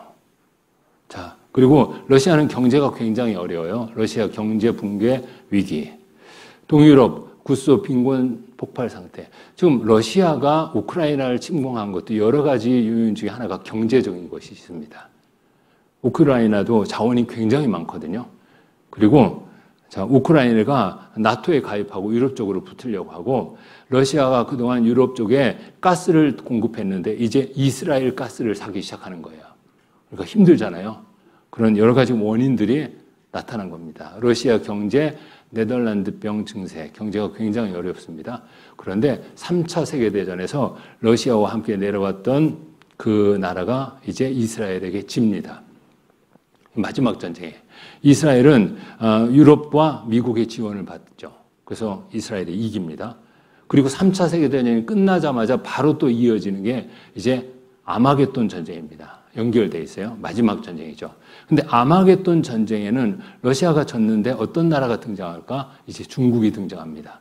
중국하고 러시아 친하죠. 이제 중국이 등장하는데 요즘 중국이요, 굉장히 강한 나라로 부상하고 있잖아요. 경제력뿐만 아니라 국방력도. 여기 읽겠습니다. 그러나 동북에서부터 소문이 이르러 그로 번민케 하므로 그가 분노하여 나가서 많은 무리를 다 도륙하며 진멸코자 할 것이요 그가 장막 궁전을 바다와 영화롭고 거룩한 산 사이에 베풀 것이나 그의 끝이 이르리니 도와줄 자가 없으리라. 동북에서 소문이 나온 거예요. 전쟁의 소문. 동북이 어디일까요? 동방이 아니에요. 동방은 한국이죠. 동북은 어디입니까? 중국입니다. 근데 요한계시록에는 그때 등장하는 군대 수에 대해서 이렇게 이야기합니다. 마병대 수는 2만만이니 2만의 만을 하면 2억입니다. 2억의 군대를 동원할 수 있는 나라는 중국밖에 없어요. 중공, 이제 예전에는 중공이라고 불렀죠. 중공서 게릴라 2억 훈련시킨대요. 2억 군사 아마겟돈 전쟁 예언. 최근입니다. 중국군 전쟁 발발 시 병력 2억 명 동원 가능하다. 중국군 전쟁 시 2억 명 병력 동원. 이거 최근입니다. 15년도에. 그래, 2억 명을 동원 가능한 나라. 2억 명. 이렇게 나오죠. 2년 연속 국방비 증액. 올해 국방 예산 279조 원이랍니다. 자, 중국 전문가들 국방비 7%대 증가에 안보 상황 고려한 적절 수준. 폭탄 투하, 전쟁, 러시아, 우크라이나 전쟁하는 거 한번 보세요. 이렇게 전쟁하잖아요. 그죠? 이거는 대리전입니다, 지금. 서방하고 중국이에요. 그죠? 나토군, 그리고 미국 동유럽 병력 배치, 그리고 러시아, 그리고 연합되어 있는, 나라들. 근데 러시아, 벨라루스, 연합국가입니다. 근데 이제 적그리스도가 등장해서 휴전을 만들어요. 근데 기간이 있어요. 7년. 그리고 이제 평화 협정도 맺고 평화롭게 사는 것처럼 해요. 많은 세계의 문제들을 하나의 나라 형태로 만들어서 해결을 할 것처럼 합니다. 마치 미국처럼요. 미국은 50개 주잖아요. 그런데 연방정부가 있잖아요. 그리고 각각 주정부가 있고 주법이 있고 연방법이 있고 주지사가 있고 미국의 미합중국 대통령이 있잖아요. 그런 식이 되는 겁니다. 이렇게 복잡하고 지금 대결 위기에 있는 이 상황을 적그리스도가 나타나서 이제 풀어요. 그래서 7년간 평화협정 조약을 맺습니다. 많은 문제를 해결해요. 근데 그 7년이잖아요. 7년이 끝나니까 다시 이 대결 구도가 형성돼서 다시 전쟁을 하는 겁니다. 그래서 3차 세계대전 끝나고 아마겟돈 전쟁으로 끝나는 겁니다. 자, 미국 저명 경제학자 푸틴 말릴 수 있는 사람은 오직 시진핑뿐이 없대요. 둘이 되게 친해요. 둘이. 그런데 좀 놀라운 것은요. 러시아가 우크라이나를 칠 수 있고 또 서방과 치면서 핵무기를 잡고 들었다 놨다 할 수 있는 것은 푸틴이 있기 때문에 그래요. 다른 대통령이 등장하면요. 그렇게 못할 수도 있습니다. 근데 푸틴은 독재잖아요. 만약에 푸틴이 물러나고 어떤 대통령이 등장했으면 사람들의 민의에 의해서 대중의 여론에 의해서 좌지우지 되면 이렇게 못하는 겁니다. 푸틴이니까 가능해요. 어쩌면 푸틴이 러시아의 대통령이 있을 때 이런 일이 가능하게 될 거라는 생각이 듭니다. 근데 시진핑을 한번 보세요. 중국에 이런 독재자 없었습니다. 물론 중국은 공산주의 국가잖아요. 독재라고 생각합니다. 그러나 다른 사람한테 후계자한테 넘겨주고 자기가 물러났어요. 근데 오랫동안 하죠. 완전 독재자입니다. 진시황 같아요. 자, 중국이 대만을 칠 때요. 미국이 등장해가지고 막고 막 전쟁이 날 수 있잖아요. 그런 치열하고 아주 급박한 상황에서도 대만을 치겠다라고 막 얘기할 수 있는 사람은 시진핑이니까 가능한 거예요. 그리고 중국 사람들은 막 지지하잖아요. 그죠? 근데 시진핑이 물러나고 딴 사람이 되면 그렇게 막 갈 수는 없어요. 그러니까 놀라워요. 푸틴과 시진핑이 러시아와 중국에 딱 있잖아요. 마지막 전쟁 때 군대를 동원할 수 있는 사람들이에요. 그 사람들은. 그러니까 정말 우리 시대, 정말 마지막 시대가 가깝다라는 생각이 듭니다. 성경에 요한계시록 16장 16절에 새 영이 히브리음으로 아마겟돈이라 하는 곳으로 왕들을 모으더라. 아마겟돈, 여기는 묵깃도라고 하는데 아마겟돈 전쟁, 바로 중동 있습니다. 자, 여기에 묵깃도, 마지막 전쟁이 일어날 장소 이렇게 표시해놨습니다. 바로 중동이에요. 중동은 화약고입니다. 이스라엘을 러시아가 쳐들어오게 되고 마지막에 중국이 쳐들어오게 되는 겁니다. 그러면서 세상은 불바다가 되고 불심판을 받고 구원받은 사람은 그 전에 올라가 있죠. 마지막 전쟁 때 사람들이 어떻게 죽을까에 대해서 기록한 내용입니다. 스가랴 14장 12절, 2700년 전에 기록된 말씀인데 예루살렘을 친 모든 백성에게 여호와께서 내리실 재앙이 이러하니 곧 섰을 때에 그 살이 썩으며 그 눈이 구멍 속에서 썩으며 그 혀가 입 속에서 썩을 것이요. 사람이 전쟁 중에 죽는데 서 있는데 그 살이 썩고 눈이 구멍 속에서 썩는 거예요. 그리고 혀가 입 속에서 썩어요. 순식간에 녹아내리는 것을 이야기하는 겁니다. 썩는다는 것은. 자, 바로 핵무기에 의해서 사람이 죽을 때입니다. 러시아 대규모 핵훈련, 그죠? 이스라엘 핵무기, 지금은 더 많습니다. 러시아도 굉장히 많고, 심지어 북한도 많잖아요. 핵탄두 최대 10개, 작전 능력은 의문인데 지금 다 사용할 수 있습니다. 15년 전, 16년 전입니다. 세계 핵탄두 23,375개, 북한은 10개 미만. 이 지구에 있는 핵이 터지면요, 지구를 200번 불사를 수 있습니다. 그만큼 강력을 해요. 그리고 그 핵이 터지면요, 이렇게 사람이 죽습니다. 섰는데 그대로 이렇게 2번, 3번, 4번으로 녹아가는 겁니다. 이렇게. 이게 체르노빌 원자력 발전소의 이제 그 원자력 피해 때문에 이렇게 된 겁니다. 이게 체르노빌 참사죠. 신의 경고는 끝나지 않았다. 자, 이런 날이 오게 되는 겁니다. 그래서 우리는 생각을 해야 됩니다. 마지막 때가 가깝다. 그 외에도 예수님이 제자들한테 대답해 준 그 답변이 있어요. 마지막 시대 징조, 어떤 일이 생길 조짐, 징조, 먼저 땅의 징조, 또 자기를 가리켜서 예수라고 했던 사람들, 자칭 예수, 또 사랑이 식어지고 여러 가지 죄악, 성적인 죄가 만연한 세상. 이거 보겠습니다. 아까 예수님이 제자들 질문에 대답을 하는 거예요. 대답을 했습니다. 땅의 징조에 대해서 전쟁, 기근, 지진, 온역, 지구가 낡아질 것이다 라고 이야기했습니다. 자, 난리와 난리의 소문을 듣겠으나 너희는 삼가 두려워 말라. 이런 일이 있어야 돼. 끝은 아직 아니니라. 민족이 민족을, 나라가 나라를 대적하여 일어나겠고 처처에 기근과 지진이 있으리니. 이렇게 영토 분쟁 중인 나라입니다. 시뻘겋죠.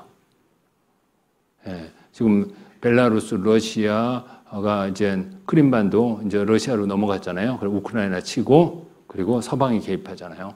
서방국, 러의 휴전한 압박, 쿠르스크 추가 탈환하겠다. 트럼프 요청에도 배짱, 푸틴 항복해야 살려준다. 푸틴 휴전 원칙적 찬성 추가 조건 논의해야지. 막 이러면서 복잡해요. 이렇게 해요. 그리고 또 이스라엘하고요. 가자 지구에 이슬람 단체들하고 전기가 있잖아요. 하마스.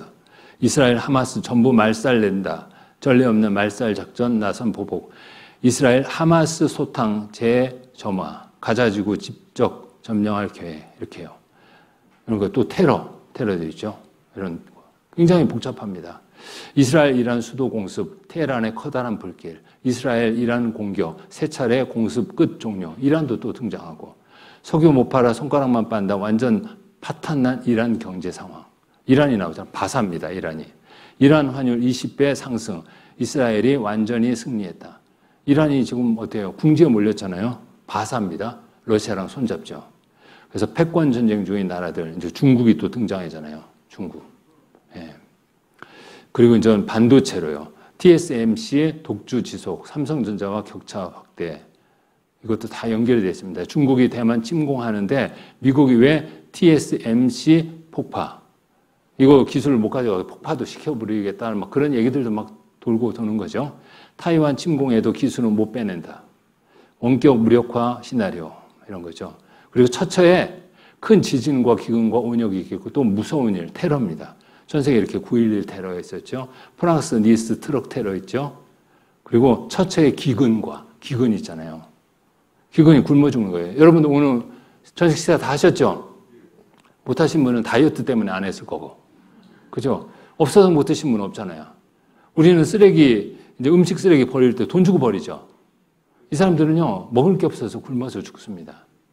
우리는 그것을 체감하지 못하는데요. 우리가 사는 이 지구의 한편에 얼마나 많은 사람들이 이렇게 기아 상태로 굶주리고 힘들어하는지 한번 생각해 보세요. 가뭄이 되고 사람들이 이렇게 먹을 물도 없어요. 자, 이런 물을 먹어야 돼요. 흙탕물. 기생충도 있잖아요. 이런 물을 갖고 먹어야 돼요. 근데 우리는 어떻습니까? 물을 풍족하게 사용하고 있죠. 전 세계에 얼마나 많은 사람들이 굶어 죽습니까? 지구촌 어린이 5초에 1명씩 생명을 잃어갑니다. 이건 뭐 하는 거죠? 한번 생각해 보세요. 점점점 어때요? 못 먹어서 점점점 말라갑니까? 아니면 다이어트 합니까? 다이어트 하죠. 그죠? 그런데 그는 굶어 죽어요. 그러니까 하나님이 이 지구를 딱 보면요. 죄악이 가득한 거예요. 먹는 거 갖고 장난치는 것 같아요. 옆에는 먹을 것이 없어서 굶어 죽고 있는데. 이게 지구입니다. 대기근 운하, 식량 생산, 인구 증가 못 따라가. 이젠 대기근이 오고 식량이 부족한 사태가 벌어질 겁니다. 그러면 어려운 나라는요, 더 많은 사람들이 굶어 죽게 돼요. 인구는 계속 늘어납니다. 근데 미국 프레리 곡창지대, 우크라이나 흑토 곡창지대인데 여기 이제 전쟁 때문에 완전히 박살났습니다. 곡창지대요. 아르헨티나 팜파스, 러시아 침공, 곧 전 세계 식량 위기 온다. 그렇죠? 우크라이나 전쟁으로 인해 식량과 에너지 가격이 오르고 성장률이 낮아지고 경제적 불확실성도 커졌습니다. 경제 불황에도 불구하고 물가가 오히려 오르는 현상도 생기고. 그리고 자, 성경에 내가 내 생물 사이로서 나는 듯하는 음성을 들으니 가로되 한 데나리온의 밀 한 되요 한 데나리온의 보리 석되로다. 또 감난유와 포도주는 해치 말라 하더라. 한 데나리온은 노동자의 하루 품삯인데 밀 한 돼, 한 사람의 하루 식량분인데요. 한 데나리온 밀 한 돼 산다. 하루 일해서 혼자 먹고 사는 거예요. 간신히 먹는 것만. 코로나 바이러스보다 무서운 지구촌 곳곳에 메뚜기 떼까지 창궐 했어요. 식량이 어때요? 계속 메뚜기 떼도 갉아먹어서 식량 부족 현상이 늘어나는 겁니다. 이게 메뚜기 떼예요. 메뚜기 떼. 한 번에 휩쓸고 지나가면요. 엄청납니다. 그리고 처처에 뭐가? 지진이요. 지진이 점점 많이 일어나요. 이게 지진이 많이 일어나는 지진판들이 있는 나라인데요. 이뿐만 아니라 계속 지진이 많이 일어납니다. 7개의 지표판 충돌, 지진 매일 8,000건 옛날입니다. 지구촌 규모 8 이상 강진 빈발합니다. 초거대 지진의 예고인가. 시대별 지진 빈도수입니다. 계속 늘어나요. 눈을 지켜요. 계속 늘어납니다. 지진. 전 세계적으로 관측한 진도 6.0 이상의 지진 횟수가 계속 늘어납니다. 제가 네팔에 있을 때 지진이 일어났어요. 7.8. 정말요. 7.8 지진이 일어나고 2차 강진이 일어날 때 6.8이었는데요. 그 사이에요. 여진이 200번 가량이 생겨요. 계속 흔들립니다. 사람 불안해서 못 살아요. 왜냐하면 가장 안전할 것 같은 땅이 막 흔들리잖아요. 근데 이걸 경험하니까 정말 두렵다라는 생각이 드는데 우리나라 오니까 우리나라도 막 지진 많이 일어나잖아요. 앞으로 갈수록 더 많이 일어납니다. 이게 전 세계 지진이 일어난 것들이에요. 그래서 남극 지진 현상 이렇게 해요. 그리고 한국도 더 이상 지진 안전지대가 아니다. 포항에서도 한번 났죠. 부안에서도 나고. 그 터키에서 7.8 강진 났을 때입니다. 일본, 대만, 그리고 우리나라도 심상치 않습니다. 화산에서 번개가 번쩍, 심상치 않은 불의 고리 지역. 러시아, 일본, 대만, 미국 이렇게요. 자, 이렇게 해요. 대지진이 일어납니다. 그리고 이렇게 이런 거 보세요. 그리고 온역 잘 아실 겁니다. 코로나, 대표적으로 코로나 기간에 2년 반 정도 얼마나 힘들었습니까? 그죠? 이거 보세요. 코로나 방학 생활 수칙까지 생겼어요. 규칙. 주는 대로 먹는다. TV 끄라고 하면 당장 끈다. 사용한 물건 즉시 제자리. 한 번 말하면 바로 움직인다. 엄마에게 쓸데없이 말 걸지 않는다. 위 사항을 어기면 피가 코로나 올 것이다. 네, 코로나입니다. 근데 지금 코로나가 이제 잠잠해졌는데 다시 또 발생하기 시작했죠. 대만, 홍콩 하고 이제 아시아 쪽에 오는 것 같아요. 불안해요. 오면 더 강력한 코로나가 올 것 같습니다. 마지막 때 온역이 있을 거라고 했어요. 마지막 내내 온역이 있을 겁니다. 마지막 내내 지진이 있을 거예요. 코로나 지나갔으니까 괜찮겠지 그거 아니에요. 코로나 지나가기 전에 테러가 있었죠. IS 테러. 그죠? 자, 이렇게 여러 가지 온역들이 있었고요. 이 온역들의 내용을 보면요. 이 말씀을 한번 보겠습니다. 내가 봄에 청황색 말이 나오는데 그 탄 자의 이름은 사망이니 음부가 그 뒤를 따르더라. 저희가 땅 4분의 1의 권세를 얻어 검과 흉년과 사망과 땅의 짐승으로서 죽이더라. 땅의 짐승. 이 죽이더라 사망 헬라어 디나토스는 전염병을 의미합니다. 근데 땅의 짐승으로서 죽이더라. 이 땅의 짐승은 짐승에서부터 와요. 쥐에서 흑사병, 자 메르스 낙타에서 사스는 사형고양이, 에이즈는 원숭이, 코로나는 박쥐, 조류독감. 그래서 인수 공통 전염병, 동물에게도 있고 사람에게도 있고 이게 변이를 일으키고요. 코로나 바이러스의 40배 치사율을 가진 것으로 있습니다. 마버그 바이러스. 인류 멸종 기후 변화가 아닌 신종 전염병 때문이다. 코로나보다 100배 더 치사율 52% 전염병 온다. 이럽니다. 자, 심각합니다. 그리고 기상이변들 이런 것들. 지구가요 점점점 더워져요. 그죠? 지구 온난화란 지구가 계속 더워지는 겁니다. 그래서 캐나다 50도 폭염, 그리고 50도 그리스에도요, 그리고 호주도요, 예년 평균보다 15도가 높아요. 중국의 폭염의 옥수수가 팝콘 됐대요. 어제 그저께인가 5월 그날 오전 온도로서는 기록을 세웠어요. 굉장히 높았거든요. 더워서. 우리나라 올해 여름 어떨지 몰라요. 기록을 깰 겁니다. 겨울도 기록을 깰 거예요. 주님 오실 때까지 들림받는 사건 있을 때까지 아마 그 일이 있을 겁니다. 우리한테 미리 마지막 징조에 대해서 보여주잖아요. 준비하라고. 여러분 준비하셔야 됩니다. 준비하셔야 돼요. 주님을 통해서 구원받고 하나님의 자녀가 되는 겁니다. 여러분 계속 끝까지 들으셨으면 좋겠습니다. 내일은 좀 더 중요한 내용. 자, 하나님 앞에서 나는 어떤 존재인가? 하나님이 왜 사람들을 심판하시는가? 그것도 한번 살펴보겠습니다. 같이 기도하겠습니다. 사랑과 은혜가 풍성하신 아버지 하나님, 늘 저희와 함께 하시고 또 저희를 인도해 주심에 감사합니다. 특별히 이번 주간에 하나님의 말씀을 모르고 살아왔던 인생들을 부르셔서 하나님의 말씀을 통해서 구원의 길을 열어주심에 감사합니다. 어렵고 힘들고 지칠 수 있습니다. 그러나 주님께서 끝까지 지켜주셔서 그 마음을 보시고 구원을 받을 수 있도록 도와주시옵소서. 내일도 한 분도 빠짐없이 참석할 수 있도록 인도해 주시기를 간절히 간구합니다. 우리를 사랑하시는 우리 주 예수 그리스도 이름으로 기도드렸습니다. 아멘. 수고하셨습니다.